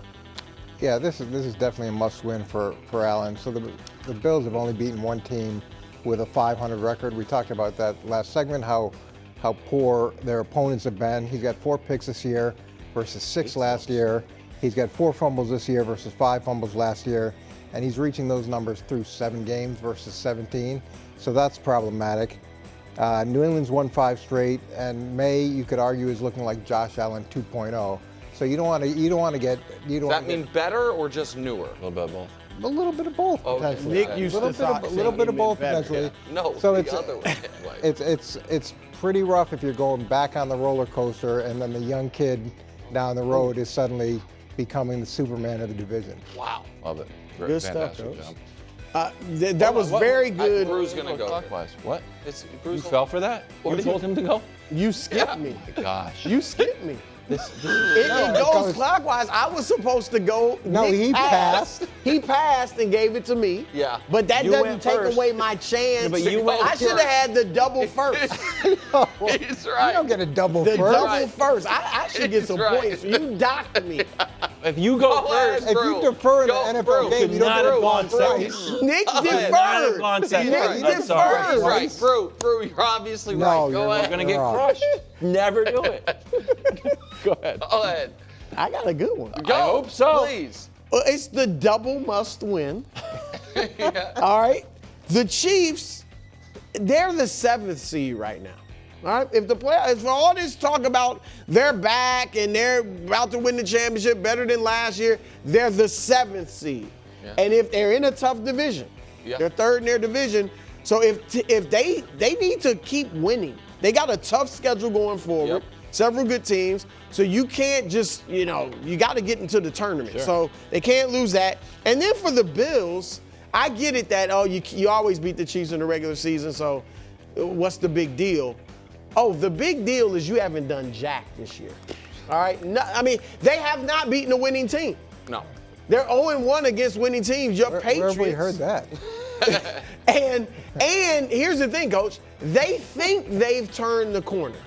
The Bills. Yeah, because of the bye. Yeah. They came out of they go into the bye all beaten up. They have a bye week. They feel good. They get some things straightened out. They come out and crush Carolina. If they lose to the Chiefs, all of that is for naught. And you're back to wondering, my goodness, are we just beating up on tomato cans? And so it's a double must win. Okay. So, to add to the idea that it could be a double must win, what Wildes was alluding to, here is where the Bills and Chiefs have been in their own divisions, or I'm sorry, their records, whatever it is. Show it the graphic I have on this. Here's their records going you into did this look it up. matchup. Great. Yeah, I've I got thought it it for was really you. interesting. We didn't do where they are in the division because some of them were early enough in the year that it was like in 2021. I think the Chiefs were in 3rd in the division, but it's not indicative of where they are. Never has there been a spot where neither of these teams is in 1st in their division going into this game. To where this game has it's not that they're essentially default playoff teams already. That leads to it being a double must win to Brew's point and to your lead. However, this is a must win for some individuals. And I understand it's not Thursday around 4:12, but this is a must win for Bill Simmons, Steven Ruiz, Mike Greenberg, Jim Rome, Joe Montana, Dominique Foxworth, Colin Cowherd, Kyle Brandt, Adam Shine, who are just 9 of the dozens of people who's declared, as if it were a statement of fact, well, Josh Allen's the best quarterback in football. At this point, the torch has been passed. Josh Allen's either playing the position at the highest level it's ever been played, the most physically gifted, just quarterback 1A in the league. And if Patrick, once again, in what is likely his final game ever at Highmark Stadium, goes in there and snatches his damn chain, those folks are going to have some answering to do. So it's a must-win for them, and both teams need to have the Chiefs be I disagree with shouting out all those kind media brethren, but you did get the points. I think that was months ago. Thank you. Well, it was You're said. not saying that It was now. said during Joe this Montana, season. It was kind of cool. It was during this season. Bears, Bengals. This is worth 3 points, so it's still anybody's ball game. Can Caleb bounce back? Flacco, fresh off of losing to the Jets, is banged up, so we might see the return of Jake Browning. Now, unfortunately for Caleb, although Danny will put some nonsense stats like that, lowest passer rating since week 4. Geno, my guy Cam Moore, Dylan Gabriel, Caleb, and Carson Wentz. And Carson Wentz was playing all those games with a broken shoulder. Yikes. Yeah. All right, so now, Nick, you are going first. Is that okay? In the anchor leg. Yeah. Okay. This is worth 3, so you could lose it. I understand. This is a must-win for Ben Johnson. Ben Johnson had the opportunity to coach Jaden Daniels. And in fact, Washington was quite mad that he kind of snubbed him, was like, turn the plane around. He said no, I believe in large part because he believed correctly. I wait a year, I'm going to have the opportunity to coach Caleb Williams. All of a sudden, we're 8 games in, And people are speculating in Chicago, does Ben Johnson even like coaching Caleb Williams? You took that job. You were the hottest coaching candidate for 3 cycles. You took that job specifically because you saw that player, not after college, after his rookie season, and said, I can work with, not only can I work with that player, I can stay within my own division and unseat the Detroit Lions. At this point, does Caleb need to play better? Obviously, of course. But Ben Johnson's supposed to be the one to fix him. Yeah. So this is a game where they are the favorite. You're playing either Flacco or Browning. You just had a wildly disappointing game where you lost to a different backup quarterback in Snoop Huntley. This is a must-win for Ben Johnson. Solid analysis. This is the incredibly rare This guy's just doing a comedy MCHD for Caleb. Must cook, not just cook, must cook a holiday dinner. All right? I mean turkey, candied yams, dressing with gravy, mac and cheese, where I'm from, gumbo, and wash it down for dessert with a red velvet cake. That's how much he has to cook. You hear me? Well, I did. Because everybody cooks against him. They are the worst defense in the NFL. Okay? They are the worst defense in the freaking Big Ten. All right? They give up 31.6 points a game. Look at these. Carson Wentz put up 48 against them. All right? Jared Goff, 37. Bo Nix, 28. J-Lo, 27. Aaron Rodgers at 41 years old, 31 points. Justin Fields, 39 points. If Caleb goes out there and does his typical 76 passer rating, no touchdowns, a pick, but 260 yards, it ain't gonna cut it. All right? His last 2 games, 0 touchdowns, 2 picks. Last 4 games, 2 touchdowns, 3 interceptions. He must cook a freaking holiday dinner. You want to pass? The filibuster is beautiful. I could listen to you all Coach day. is on the ropes. I got winless this year. I got hungry listening to you, listening to Nick talk about Ben Johnson's future future. I didn't say anything about through future. 7 games because because Caleb's not popping the way he should be. To me, this is more in line with what we talked about earlier, and you mentioned it, Nick. Last year, Chicago had the same record when they went and played Washington, and then they lost on the Hail Mary, and then they got into a supernatural funk and lost 10 games in a row. This year, they have the 4-game winning streak, the same record. They go play Baltimore, who's on a 4-game losing streak. Again, incredibly disappointing. Now it's that same moment. Did they transition into the supernatural funk, or is he able to pull them out of it and have a totally different trajectory this season? Coach, excellent job. Brew, your holiday dinner thing, it's Halloween. What is Halloween? It's not a holiday. It's not Thanksgiving. Nevertheless, it still works. 3 points for Brew. Takes home yet another must-win victory. Can Vladdy Coach is legit mad. Coach is legit mad. I didn't get 1 point. You were all over the map. You didn't know who you wanted to be. You were like, hey, how's the YouTube channel going? Crushing. Gianna? She says it's going great. She does. And our podcast is just on fire. We're up there with some of the best podcasts there are. Really? Yeah. Yeah, we are. It's really controversial. Yeah, we're going to win one of those podcast awards. Oh my goodness, the golden microphone? Yeah, one of those. Holy cow, I couldn't imagine. Yeah. Game 5, the World Series tonight. Series tied at 2. Snell versus Yosavage in a rematch of Game 1. Now remember, Blake Snell came out, entered the World Series just on fire. Yep. Putting up Christy Mathewson's numbers, and Brew was like, great guy. Blue Jays won 11-4 in Game 1. Yep.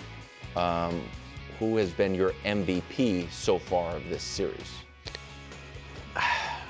Honest, I'm going to go with Shohei. Really? And I get it, most of it was kind of one game, but he's got the highest batting average on both teams, 400. On-base percentage, obviously, 591. slugging is 1.13, like ridiculous. But he also is tied for he leads the Dodgers with 5 runs scored and 5 RBI. And one of those, I think it's the RBI or the run scored is tied for the most in the series. So I just think in a 2-2 series, I mean, he's pitched, and he was pitched okay. He wasn't phenomenal, but he was solid. So I'd have to give it to Ohtani right now. So right now I think it's Vlad, because Vlad's, I think, his hitting has been at least as impactful as Shohei's, and he made one of the best defensive plays of the series. I also maybe Ty goes to what I'm rooting for, which is I think Vlad this postseason, if we show you his numbers as a whole, he has been the playoff MVP. Yes. I know that doesn't exist. And this would just be such a cool thing for a guy who, I don't want to say he's flown under the radar, but if we show Vlad's career numbers, since he's come into the league, post-rookie year, he's top 10 in almost everything. Right. And that bottom line is crazy. Since he's come into the league, his team has played 189 games. He's played, 891 games. I don't know where I got that number. 891 games. And he has played in 873 of them. Jordan loves So, exactly. Right. So he averages 159 out of 162 games a year. And I think his home Isn't he run only last 26 too? I think he's 26. This is his. This is his 7th year. We didn't count his rookie year because he wasn't called up, obviously, at the day one. I was a feeling he was going to leave too. Correct. Well, if they had gotten Ohtani, he would have. The money they offered Ohtani that Ohtani turned down, they then gave to Vlad, just less of it. All right, so we're preparing for Game 5 tonight. Let's see. Quick update from Magic Johnson. With the series being 2-2, Game 5 is very important. Whichever team wins takes control of the series. Nick, your pick for Game 5. Brew always. Brew loves Magic. Brew doesn't want to laugh. Of course. I believe the Blue Jays win tonight. Wow. I believe the Dodgers win Game 6 with Yamamoto throwing another gem. Sure. And I think the Blue Jays find a way in Game 7. But I believe the Blue Jays win tonight, and we do end up getting 7. I think it is, Nick, what you said earlier when you said every other, but that's already game. Ended. Because the Dodgers won back-to-back. They won Game 2 and 3. That's right. Yeah. Going forward. Okay, got you. Going forward. The Dodgers win tonight, obviously go up 3-2. Blue Jays take Game 6. And look, the Dodgers is darn near a must-win because while I think they can definitely win a game there, to win 2 there is going to be very tough. I'm going Blake Snell and the Dodgers. Savage is 22 years old. Remember, he's the second youngest guy besides, Ralph Branca. Excellent. Yeah, shot her so around if he the wins world. 2 World Series games, like, hold on. Right. Am I the World Series MVP? Well, no, that's Yamamoto is 16-1 to win MVP. If the Dodgers win tonight and then Yamamoto throws a gem to close it out, I think he'll win it. Tomorrow, a scary episode of the most motivational segment in all of sports. It's the You guys Bud got any List. recommendations? For the Bud List? You've seen the power. Yeah. It's going to another I would like level. to see how Mookie Betts does tonight. Yeah, that would be good. Mookie, I do. If the Underachieving Dodgers so far. lose tonight, they're definitely going to be on the Bud List. Okay. Anybody else? Somebody or the team as a whole. Quick episode of Weird and Wonderful. Bieber was really spinning it last night. Strikes Ohtani out twice. What is your prediction for Ohtani? I think Ohtani gets back on track. I think tonight is actually a high-scoring game. Really? Yeah, I think Snell struggles a bit, and tonight's a high-scoring game. I think that this is shaping up to be just an all-time World Series. It is. And in every way. In every way, like individual performances, length of series, the one classic game already. I'm super excited for tonight. Game 5 coverage starts at 7. First things first, overtime starts at 5. Live from New York, it's a show that has a skewed view of aging just because LeBron is still good. This guy, 100% serious. I can't believe Joe Flacco got hurt. No, that's not what I meant. That is exactly I just, it is what I said. I just meant the Exactly. Bengals got to feel Like, God dog it. We actually had something cooking. You signed a 40-year-old quarterback. Worse than that, you traded for one. But Tomlin's going to be extra mad. Flacco had one great game in him. It was against his team, and now he's just hurt. That was a big loss. Eating dinner alone again. That's great. Yeah. That's Living the interesting. dream. Third hour of First Things First, overtime. Remember, first person to score, and the show is over. Today, can the Ravens catch the Steelers in the AFC North as Lamar facing a must-win in Miami? Meanwhile, Game 5 of the World Series tonight. Blake Snell get the Dodgers back on track. Coverage starts at 7 o'clock, of course, on Fox. But right now, we're headed to Sunday night, getting another edition of Mahomes. Mahomes undefeated in the playoffs against Josh. But 1-4 in the regular season. Jim Nantz compared this rivalry to some of the greats with Adam Shine on Mad Dog Sports Radio. Take a listen. They need one another. If you look at great rivalries in sport, Magic needed Bird. Jack and Arnie needed one another. Mm-hmm. Brady needed Manning and Peyton needed Tom. It goes with the territory. They bring out the best in one another. The question here is, are you okay? I'm good.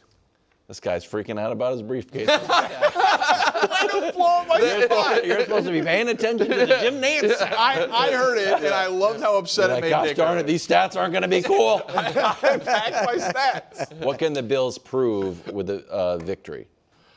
Well, to me, they can prove a lot if their defense can slow down Mahomes. I'm not expecting them to, because I think the Bills' defense they've been awful against the run, and they've been statistically pretty good against the pass, but when they've played good quarterbacks like Drake May or Lamar, they've gotten carved up. So I don't think they're going to slow them down, but that would be like a thing they can prove. Mm-hmm. Because if the Bills win, everyone's just going to say, oh, well, of course they win in the regular season. But I think you were a little hard on Jim Nantz earlier. Why? I think you were a little hard on him. Why? Because he compared to if people You weren't really listening, think that's I mean, he said it's like Jack and Arnie when it's closer to Tiger and David Duval. He said it's Magic Bird when it's closer to Jordan Karl Malone. Like I'll let you go, but if people weren't watching earlier, that's when Danny says I was too hard. That's what I said. I think it is absurd to say when Peyton and Brady. Peyton won the MVPs and had the flashy numbers. Brady had the it factor and won the games. When one guy has more MVPs, more All-Pros, better numbers, and wins all the games, it is not a comp. And I understand that the exact corollary of those two legends' careers is not the exact same as this, but to pretend like anyone other than Josh Allen is the second best quarterback in football to Patrick Mahomes, I think is crazy. And so the idea that they should not be in the same breath, or that it is a David Duval situation.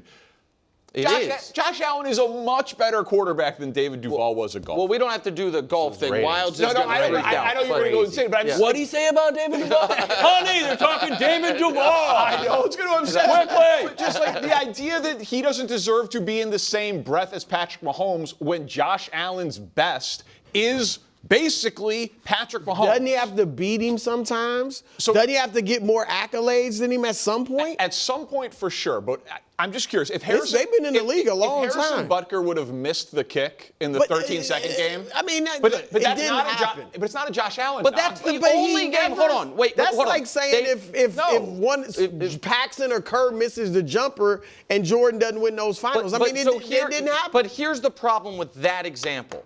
They have played 4 times in the playoffs. Yeah. Once Josh has played as well as Patrick. All right. Every other time, it has not been, oh, he got unlucky, or actually, he outplayed Patrick. In fact, the last 2 times, Josh has had the ball in his hands with Patrick, nothing he can do. And the year before.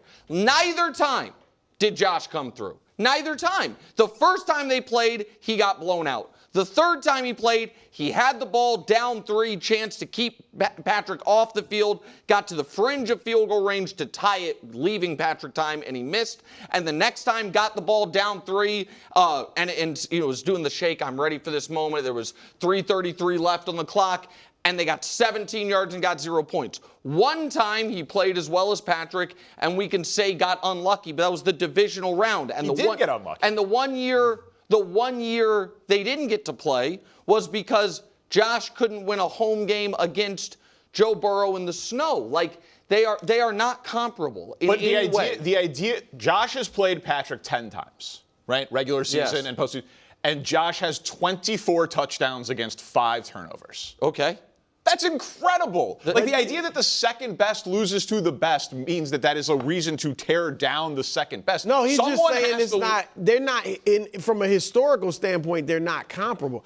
Mahomes is in the discussion for the GOAT. Sure. Josh I is what? The second best player of his era. That's arguable. Because I can think argue you can Lamar. easily argue Lamar. Lamar's got more MVPs. His regular season numbers are way better than Josh.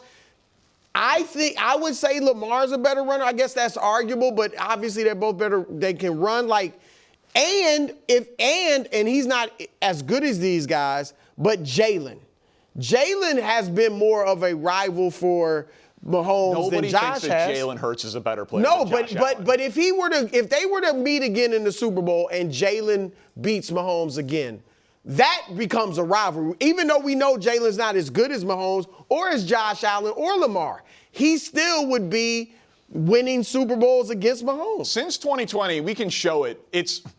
Patrick is 1 in every category that we care about, and Josh was 2 until the guy who's actually now second in passing yards is my other guy, Justin Herbert. Like, he is clearly the second best. But that's man. a different. Why has he only got 1 MVP while other guys have 2? Again, I agree. I do think Josh is better than Lamar. I don't think it's undisputable. I'm just saying, right, it's indisputable. arguable. I think it's being proven that it's arguable. We're arguing about it, and there's legitimate cases on both sides of it. But and again, with the risk of Wilds getting upset, but I hope not. About what? Tom Brady or Jalen Hurts? No, neither. I'm Duvall? actually going to talk about it. It's not David Duvall, but it is. I think a better. Maybe I shouldn't have said Duvall. But if you showed basketball accolades of the '90s, and it's Jordan's first in everything, and Akeem is second in everything. Or golf of the 2000s, and Tiger's first in everything, and Phil Mickelson second in everything. It doesn't mean they're rivals.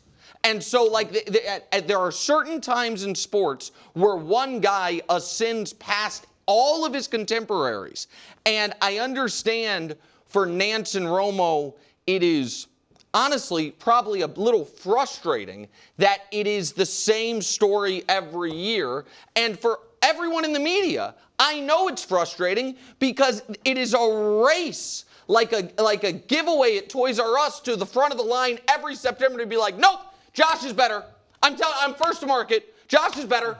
And I would never say that. I just want everyone to agree that he's the second best. Right, well, but you can agree he's the second. Yeah, I'm not going to get that. But you can say he's the second best while also acknowledging Brady needed Manning and Peyton needed Tom. Right. It may or may not be true, but the idea that Patrick needs Josh is insane.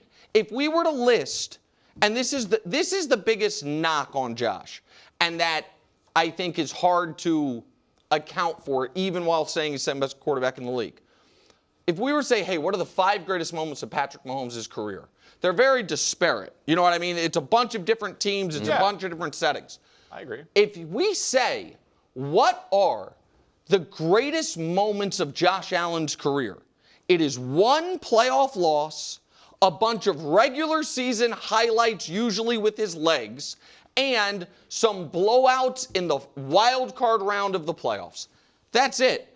And I don't, the old Cowherd thing when he said, close your eyes and what do you see, when he was taking a shot at Tatum, when he was like, which was an all-time kind of clip. When you close your eyes and think of Patrick Mahomes, you think of these unbelievable postseason moments. When you close your eyes and think of Josh Allen, what do you see? It's not playoff success. It's not that. Well, I just think it's a little harsh to say that most of his moments come with his legs when he has the second most passing touchdowns of the last 6 years. But okay, that's fine. But I'm asking you, What do you see when you think of the crazy Josh Allen moment? I see him hurdling guys, or I see him sad losing to Patrick. Yeah, it's just more unique, probably. You just don't have a lot of guys hurdling people. Yeah. So there you go. That's what the Bills can prove on Sunday. Got a little derailed. Got a little derailed. My bad. Moving on. Well, it's Tuesday. No, it's Wednesday, because otherwise it would have been Top 10 Tuesday. Correct. It's Wednesday. So we're previewing Cowboys-Cardinals. Is Kyler about to get his season back on track? I think so. We're going to find out the answer in this week's edition of Packed Stats. And I brought my briefcase. Thank goodness. I was never worried leave that home it was missing. without my stats. I didn't want to have to walk off camera. Your quarterback isn't good. He's just playing the Cowboys. The numbers here are 120.4 and 81.7. Go on this little journey with me. Those are the passer ratings for Russ, Caleb, Fields, Bryce Young, and Bo Nix this year against Dallas versus their passer rating against everyone else. We left Jordan Love, Jalen Hurts, and Jaden Daniels out because they're actually good. They're actually good, and they're good against everyone. And if you're like, well, what about that might be an outlier performance? No, we can go one by one here. It is a fairly remarkable jump that Dallas has provided for all of these quarterbacks. I know. Poor Russell Wilson can't even play anymore. But so expect Kyler Murray to have a big game, and I will fully admit that the second name on that list, Caleb Williams, it pains me to include him in this graphic. Yeah, go ahead. No, go. And this is also, in my opinion, as all of these Cowboys stats have been, a Micah Parsons stat, because the defense is not demonstrably different than it's personnel-wise than it's been the last few years, except for the fact they added Kenny Clark, who's a fine player, and they lost Micah Parsons. It also is, I think it tempers a little of the Bo Nix enthusiasm. Because now Bo, what he has going for him is the quarter before he played the Cowboys was the best quarter he's ever played in the pros, where they scored 33 points. He was unbelievable. But even with that quarter factored into the right-hand column that you had, his pass rating's like 81, or I forget what it said, 81 or 87 for 87, the year. 87 for the year, and then against the Cowboys played basically a perfect game. Yeah, and I don't think the Cowboys would be one of the top-tier contenders in the NFC if they had kept Micah. They'd be what they were a few years ago. They win 12 games, 12 and 5. That'd be great. No, yeah, but that's what I think they would be, and be disappointed in the playoffs. But you're right, it's a great stat, and if your guy cooks the Cowboys, don't get overly excited. Before we go to the next one, can I ask you a quick question on that, Brew? Yeah. But given how, and I was wrong on this, how good Pickens has been, do you not think that might have been enough to move Pickens? I think Pickens been better than I expected. Yep. Schottenheimer, I think, has been better than anybody expected. The run game. The run game's been better. Is that not are you open to the possibility that if the defense was what it had been in years past, this Cowboys team maybe could have been different than years past? Because I am. I think we have to see Dak. Not that he hasn't had any spots. good playoff moments, but yeah, he's had great regular seasons and then kind of fizzled in the playoffs. All right. These stats are cool, man. I'm trying to tell you. I carry around this cool I'm a believer. Thank you. Transforming one believer at a time. No, stop with the extra slogans. All right, Brew, this one's for you. The Ravens can catch the Steelers before they play the Steelers. Wow. The next 5 opponents, those are their records of their upcoming opponents. Wow. This is extra cool. This is why people believe the Ravens are going to win the AFC North, and it's the most obvious point to make. They're 2 back of the Steelers in the loss column without having played the Steelers. So the Ravens' next 5, their combined opponents are 11 and 28. The Steelers' next 5, their combined record is 24 and 14. And then if you just, let's see the teams, because I feel like we've all memorized the Ravens' schedule by now, so can they do it? But before they play Pittsburgh, Miami, Minnesota, Cleveland, the Jets, and the Bengals, look at the Steelers, what they have to go through. Colts, Chargers, Bengals, Bears, and Bills. It's very on the board that they are tied for first in the AFC North, or it's flipped by the time they even play each other in Week 14. No, I would agree. And look, the divisional games are always tough, particularly in the AFC North. And so they may not sweep the Steelers, the Ravens. Sure. But to your point, if they're ahead of them, they may not need to sweep them, So, no, I fully expect that. Before they play, the Ravens will be in first. I don't know if we can put up the Steelers' schedule by itself or not. the Steelers, really are. We'll see how if the Ravens are back, if it truly was the toy toss that transformed the tacklers, and the defense is going to be I don't even think the defense has to be good. If the defense is going to be fine and Lamar's healthy, the Steelers are going to look at the missed opportunities of these first 7 weeks, and it's going to be hard to deal with. The fact that they had an awesome Aaron Rodgers performance and found a way to lose to the Cincinnati Bengals. The fact that they had a 2-score lead at halftime against the Packers and then did nothing in the second half. Those two games, like the Seattle loss is nothing to be embarrassed about. I think Seattle's really good, and they probably got a little lucky in that Patriots win. But they were 4-2, knowing they had that Bengals game, which is really the one I'm focused on, before the schedule really got hard. And Rodgers played out of his mind. And the fact that that was a loss, because it would just feel so different if they were sitting here at 5-2 with a 3-game cushion, even with that difference in schedule. Well, I mean, everything's broke for Pittsburgh. Rodgers has been healthy. Rodgers has been better than most people expected. Lamar got hurt. And Burrow got hurt. Yeah. And they still might not even be in first place by the time they play these guys. I have terrible news. I might start rooting aggressively against the Ravens. Why? Oh. Because the Patriots are going to make the playoffs, and I don't want to see Lamar in the playoffs. Despite the fact that he struggled, I don't want to see Lamar. I'd much rather see a resurgent Jake Browning or Flacco or. Can I give you a very realistic scenario? If the Patriots, let's just say you're a little too pessimistic on the Bills, and that the Bills don't get swept by the Patriots, the Bills split, which I think you think's, and that the Bills go 12-5. Yeah. And the Patriots also go. You sign up for 12-5 right now. Sign up for 12-5. But the Bills win the division because of tiebreakers. Oh, I got to go to Baltimore? That the 12-5 Patriots are at the 9-8 Ravens, because whoever wins the AFC North is going to be the 4 seed. Yeah. And I would imagine right now the 5 seed is either going to be the second place team in the AFC West or the second place team in the AFC East. But Drake May's first ever playoff game being on the road in Baltimore would not be what you want. I mean, it'd be fine. And again, I know you super believe in the Colts, but I mean, because if you could pick, I'm just asking you. Patriots, they're like, hey, weird playoffs this year. You can pick. You can go to the 8-9 Baltimore Ravens, or you can go to the 14-3 Colts. I'm scared of the Colts. More than the Ravens? We'll see. Okay. 8-9. Your fears are warranted. Oh, making stats cool. Last one. The original cool stat sport, baseball. Oh. Vlad Jr., everyone's talking about Ohtani, deservedly so. Vlad Jr., all-time postseason, hanging out with Hall of Famers. Highest OPS in a postseason, minimum 15 games played. Bonds, A-Rod, Vlad, and Pujols. Wow. Simple stat, just full postseason. For a full postseason, you got to play at least 15 games. So it eliminates all the old timers because they couldn't have played 15. Right, and it's not just, I had one great series but my team happened to lose. So you got to advance multiple rounds, play at least 15 games, but that is ridiculous company. He could legitimately have the second best OPS postseason. He easily could pass A-Rod. Well, and if he does, it would be the best ever of a champion because Bonds didn't win that year. That's right. You know what I mean? Which would put it in the all-time legendary playoff run. It doesn't feel like I'm watching an all-time player. Really? It does to me. All-time? You think it feels like an all-time? He was phenomenal. It felt like that against the really the playoffs. I was going to say it felt like that in the Yankees series.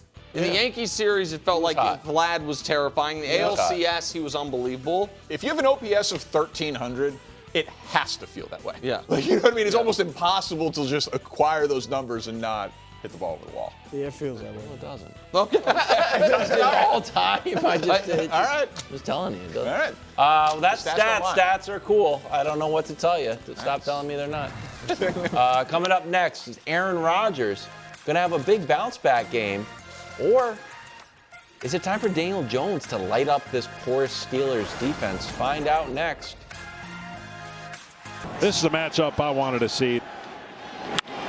There's a fly ball to deep left center field. Headed back there. It is gone. The franchise face putting the team on his back.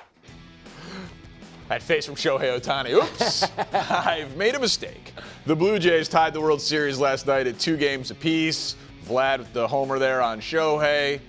Went 0 for 3 at the dish.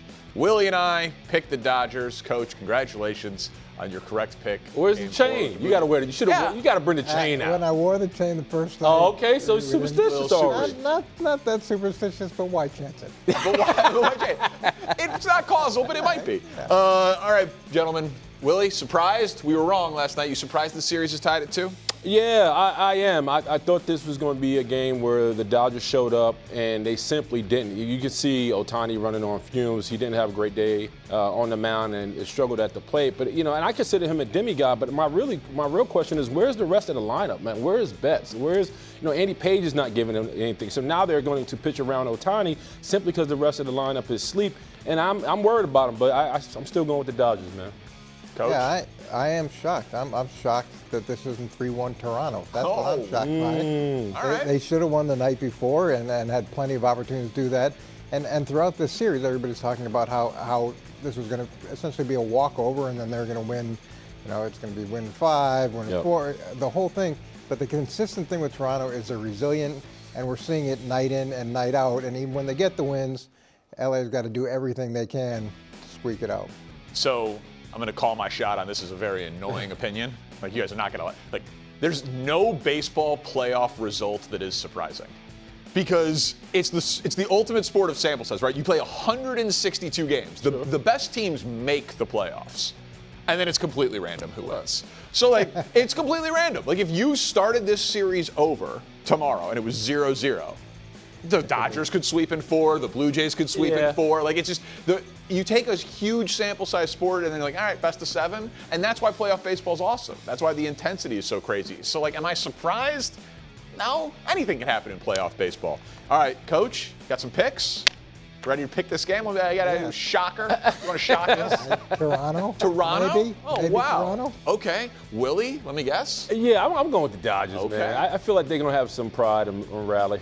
Danny? Any surprises? I'm going to stay with the Dodgers. Oh, of course. I'll stay with the team Like I picked the rest before of the the series. But again, flip a coin. Who knows? It's playoff baseball. Anyone can win. All right, let's go and talk some football here. Sunday night, the Steelers fell to the Packers after allowing 28 points in the second half while scoring only 9 themselves. A lot of frustration from that Steelers team on display.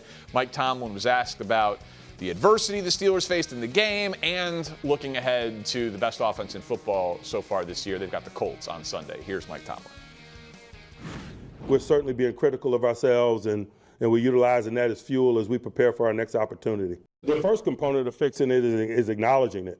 You really don't get an opportunity to fix it until you face those circumstances again. And so we spent some time acknowledging it. We're going to get back to work. We certainly believe that we work in the right spirit. We do the right things environmentally. We're going to get back to work, man, and wait for our opportunity to rectify it.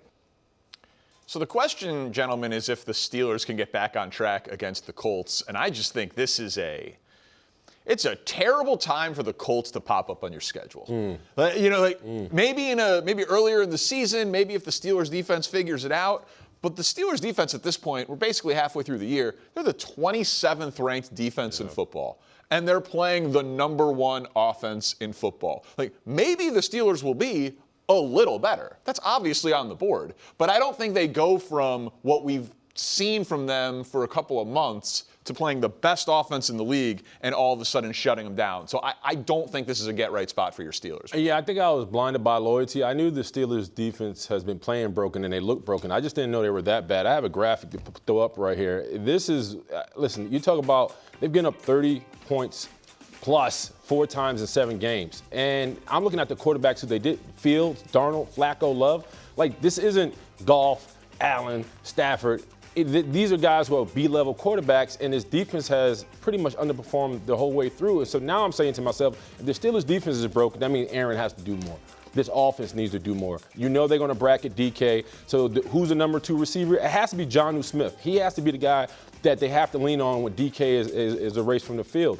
And if you're Aaron Rodgers, man, he was right. He said it at the end of the presser. We have to score. Like, it's no longer leaning on Chris Boswell to get us out the building with W's. When we get in the red zone, we have to produce, and hopefully they can do it. But they have to be able to turn this into a backyard brawl. So it's playing clean football, scoring touchdowns, and a little ball control, keeping Danny Dimes in that offense on the sideline. So it's a lot to ask for, but this is where they're at right now.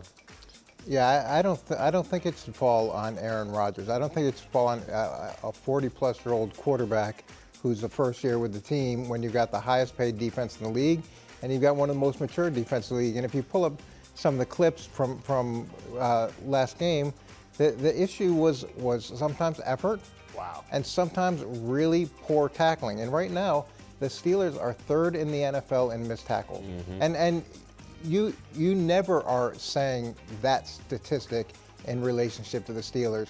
And tackling is something that you can work on and you can try to get better at, but some guys are a lot better at it than other guys are, and you can only improve so much, and you can only improve so much during the season because it's not like you can do live tackling drills at practice.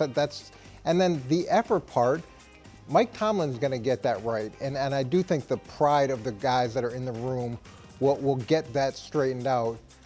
But we shouldn't be talking about that at this point in the league. Sure. With an organization like that, with a history like that, and with a level of expectation that they've earned by virtue of how much they've been paid. So I love that you brought up like the history and the tradition, and Tomlin's been there forever. Normally, I don't find it terribly relevant to be like, let's compare the 2025 Steelers to the 2018 Steelers. Like no one is on this team that was on that team. But when you do have the history and the tradition of the Steelers, and Tomlin has been there forever, I thought my guess is this is going to hit you as very jarring. The Steelers right now, we could put up the graphic to show the exact number. They are allowing 386 yards per game. Yikes! That would be the worst yards per game allowed in the history of the Pittsburgh Steelers. 93 years of playing football.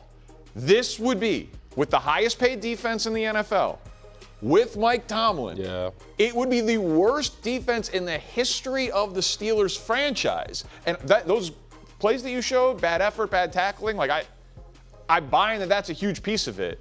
But man, it's tough to explain how that coach with that personnel can be the worst defense in the history of that franchise. Well, I think sometimes as ball players, we lean on our resume, meaning we have guys who are all pros, guys who are decade guys who stand out single-handedly because of their impressive resumes. And so what I mean by that is that other guys around them tend to lack detail and wait for the magic to happen, right? If DP's are all pro, I'll make sure he's going to save the game. And he is. They've been used to T.J. Watt, Cameron Hayward, and certain guys on our defense to kind of mask their deficiencies. And now those guys have gotten older. There's a different level of expectation. And as defense, some of these guys are fairly new to the puzzle. So now you're talking about chemistry and communication. All that has to go into fruition for these guys to be successful. And I think they're going through that. But I think Coach is 100% right.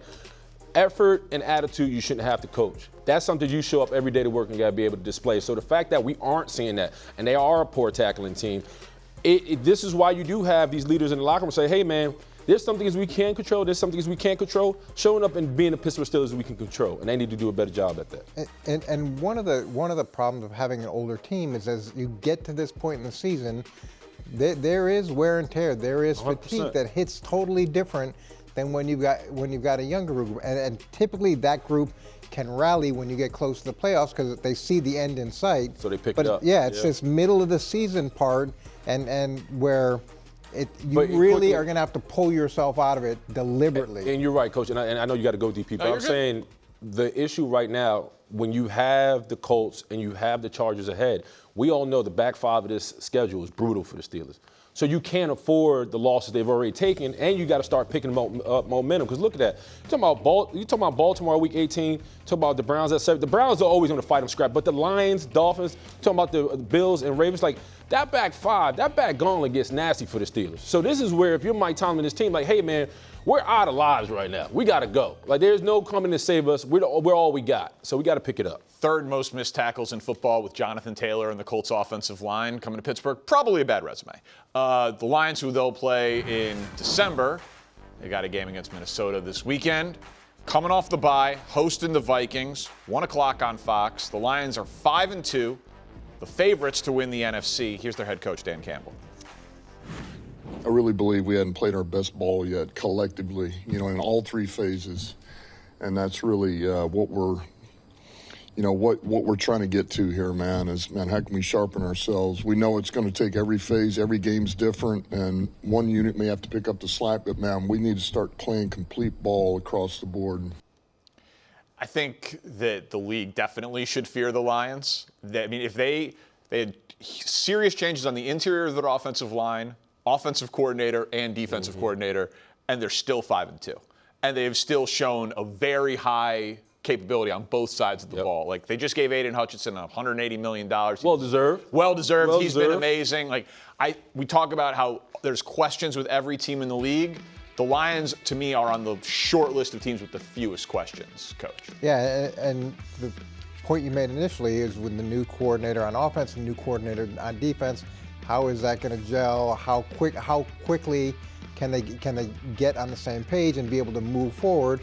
And there have been some hiccups, but now we're at mid-season, and they had the benefit of coming off the bye or having the bye, where they can go evaluate things we did well, things we did poorly.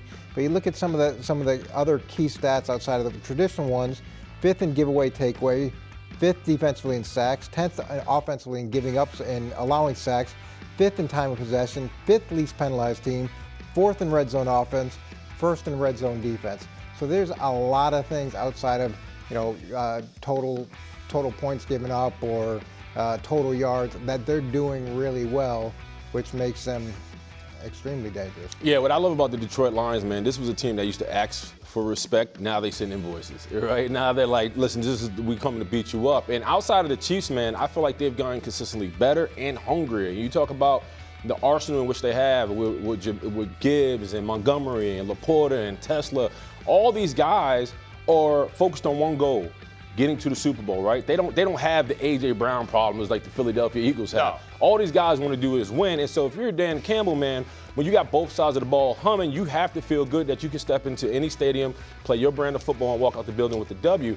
I think they also understand that the window's closing. They have to be able to attack now, because I think the league is getting better, more teams are starting to get better, and they're getting older, believe it or not. So outside of week one, there was a lot of questions about the interior of their line. Those questions are erased now. Those two young guards for the Lions, they're road graders. So now with the run game, Jared Goff in the MVP conversation, Aiden Hutchinson being the lead dog, man, they're scary. Yeah, I think that they've got a long window in front of them, but never as long as it seems. But yeah, Goff's been great. They can run the ball, and it's a week one loss to Green Bay. Weird things happen in week one. Look how we responded after week one. We were like, uh-oh. Right. And then that Chiefs game. So they don't have a bad loss on their resume at this point, and I do think their best football is clearly in front of them. Very interesting profile came out today on A.J. Brown, and he's expected to be back. Will the Eagles keep winning with him? And what we learned coming up, FTF.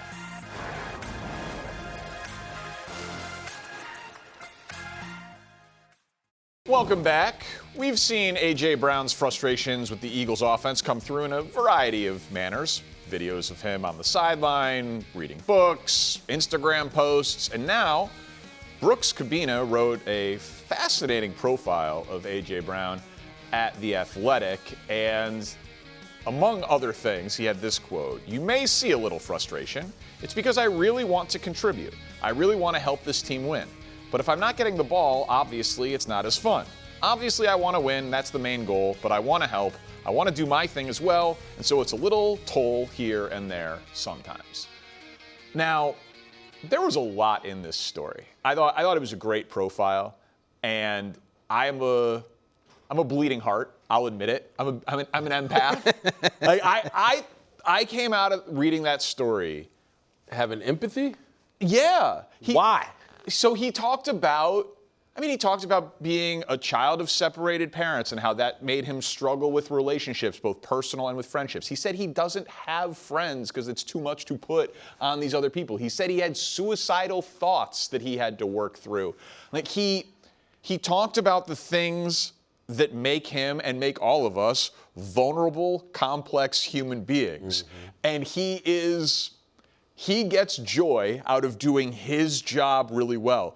I read the profile and I was like, A.J. Brown would be happier if he was a golfer or if he was a tennis player, like if he was an individual sport athlete. But he was born 6 foot, 225 with great hands who could run a 4.5. He was a dog. And he was a dog. He's one of the 5 best receivers in football. So I understand the teammate wanting to be like, hey, we're winning, or the coach being like, let's put the team first. But I also, coming out of that piece, was like, A.J. Brown doesn't strike me as a bad guy.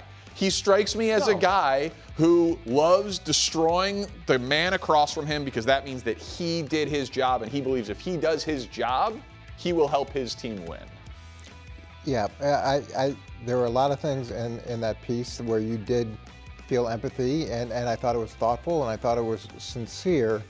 But he stresses, I want to win. Obviously, I want to win. Obviously, that's the main thing. But he's not doing the things that are helping them win in the sense that he's constantly creating these problems, whether it was last year during the playoffs, the start of this season, even this article. And I understand he has challenges in his life, but there's a lot of guys in locker rooms that have challenges in their life. There's a bunch of guys in those locker rooms that want to destroy the person in front of them. That's how they're wired. That's why they're professional athletes. He's not the only one that wants to be great. He's not the only one that wants to be the reason the team wins, but it is a team game, and you have to do what is in the best interest of the greater good so we all can win together. I think we're all saying the same thing. I think we're empathetic to everything you just said, and I agree with that. I think right now this is a Philadelphia Eagle problem. They shouldn't pivot back to AJ or bust. Clearly, when the team is going in the right direction, they have reestablished their identity. And I also think if you're A.J. Brown, it's up to you. Either you're in or out. Because, no, I don't expect him to change. He's an alpha. That's why you're here. But also, we're trying to get back to the Super Bowl. And that's what Coach is trying to say by simply saying, nobody's trying to negate or suppress anything you got going on. But if it takes us to run the ball 30 times, look to you on one-on-ones on third down, or maybe in the red zone a little bit more, sure. But we're not going to change our identity solely to keep a maintenance check on you. That's not fair to the team. And I think AJ has been in this league long enough to understand it's a team sport, right? If you felt like if you're a me guy, which I don't necessarily think, and I think that's a bad title for him. But at this point, and we talk about a time in the season, all ships ahead right now, right? We don't need to revert back to you feeling like, man, I'm bored, give me the ball, I'm open, give me the ball, when everything else is clicking around you. So he has to be a little more mature about that. And I'm sorry he's going through what he's been going through. But if you're about the Philadelphia Eagles, be about what's the best for the Philadelphia Eagles. And I will still say, he's so good. I don't think they should trade him. Like, there's a place for that receiver working off of the play action off Saquon, eating in the middle of the field. Like, they won a Super Bowl with A.J. Brown last year. Coach, we did not see A.J. Brown last week. The Eagles looked great. We did see the offense click, though. I'm curious what your biggest takeaway was from why the offense looked so good. Yeah, we talk about Saquon Barkley and how great he was last year, and he's always been a great back. But part of the reason he was so good is because the offensive line played so well. Mm-hmm. So we're going to take a look at his touchdown last game, and this to me is a really good picture of how those two, when they're both working at a high level, how powerful that is. And so just for a setup, it's the second play of the game. Philadelphia's going to go in big personnel. They've got 2 tight ends, but one of the tight ends is actually an extra offensive lineman, and they're going to get big. So let's go ahead and show the tape. So it's Fred Johnson comes in at the tight end, and Philadelphia's got a close formation, so they've got 8 potential blockers. Giants anticipating run. They've got 8 potential defenders. Up top, the wide receiver, he's going to go ahead and handle the cornerback. That's a hat for hat. And this is just a straight inside zone run by Saquon Barkley. What Philly's going to do is they're going to set up 3 double teams. They're double teaming here, up to the corner. They're double teaming the 5 technique, up to the Mike. They're double teaming right here on the 1 technique, up to the will. So they're trying to get movement on the first level and then get up to the second level. Saquon starts to his left, but sees the opening starts to his right, sees the opening over here to his left. You see Belton, the safety, who's the extra number for the Giants. He's coming down, but he comes down a little close. Landon Dickerson, this is awesome. So he's up on the second level. He's got his hand on the linebacker. He sees the safety coming in. So he's got his right arm on the linebacker. He gets his left arm on the safety. And now watch what Saquon has. Saquon is in space now against Tyler Nubin, one-on-one. He hasn't been touched yet, and there is absolutely no chance that Nubin is making this tackle in the open field. So as good as Saquon is, that block that series of blocks by the Eagles, that's how you go through it in practice and hope it's going to look in the game. Did that remind you of dispensing justice back in your day? We were always taught, get the running back's feet to the line of scrimmage, he'll take care of the rest. That's exactly what we saw. And when you see Dickerson taking pretty much 2 for 1. How great was that? That's instinct. That's just a guy who knows his job, right? You talk about knowing your job. Listen, I got to get Saquon going if I can eat up this interior. And what you saw is that safety pretty much get caught up in the wash. But that's what Coach is saying. That takes chemistry. That takes reps. That takes continuity. You don't mess that up because you're trying to feed one guy, right? Like when they go to the sideline, you know what the O-line's saying? Let's go do it again. Right. Let's go do it again. The other part about that is Saquon had to press the hole long enough to bring the safety down deep enough so that he did get caught up in the wash. And when those two groups are, when Saquon and that offensive line is working that well together, that's what you have, or what we saw last year, and that's how you get these types of plays. That was what I was going to ask you. Like last year, Saquon led the NFL by far in yards before contact. Like how far he would run before he was touched. This year, I haven't looked it up in the last 2 weeks, but he was 37th in the NFL coming out of week 5 or 6. Did that play and that blocking remind you of the Eagles last year? Yeah, this type of these types of holes, because him in space is a problem. You can't deal with him, but you've got to give him some of that space to work with. And this is a great example of You know how much pressure he puts on linebackers and safety when he's able to do that? I mean, he goes back, those guys go back to the sideline like one-on-one, we're done. Right, what are we supposed to do? ID line got to be better. Yeah, can you imagine being Tyler Nubin and he's screaming out, and there's 15 yards of space on either side before there's anybody else? He's coming full steam ahead at you? You got no chance. I cannot imagine that. Nor could I imagine being Justin Herbert. But I would like to, and that is actually... Halloween's coming up. Yeah, you know what? It's a good idea for a costume. He's putting the league on notice. I'll tell you why next. Time now for first things last. Justin Herbert owns the record for most touchdown passes by a rookie in NFL history. A star since the moment he stepped on the field. Anyone who watches him marvels at his arm strength and accuracy, and most of us assumed the awards and championships would soon follow. Yet, he's on his 3rd coach in 6 years and still hasn't won a playoff game. But now I think things are starting to change. And sure, you could point to football reasons, like the fact that Jim Harbaugh wins everywhere he goes, or Joe Alt's return from injury and LA's perfect record with the star tackle in the lineup. But I've got a theory that Justin's new relationship with singer, songwriter, actress, and model Madison Beer might be just the thing he needs. Just last week, Herbert dismantled the Vikings on Thursday and was courtside with Beer at the Lakers game Friday. You want a QB who is calm under pressure? The ball was coming right for Madison, and Justin displayed his DB skills and batted the ball away. You want a guy who knows just how good he is? LeBron came over to introduce himself and pay his respects to the fellow LA sports star. Herbert didn't even stand up. I've seen enough high school comedies to know that the quarterback plays his best when he's trying to impress the prom queen. Then, if courtside wasn't enough, Herbert and Beer took in the Marathon World Series game Monday night. And he's not letting fame change him. He's in the same Callaway golf hat at both events. Now, there's no doubt in my mind, Herbert, by the way, can drive the ball 300 yards, which I resent. But I've followed Herbert his entire career and figured I should learn more about Madison for research purposes. And I found a clip of her describing her ideal night. She said it doesn't involve partying, but that she prefers going out to dinner, having a few drinks, and returning home and going in the hot tub.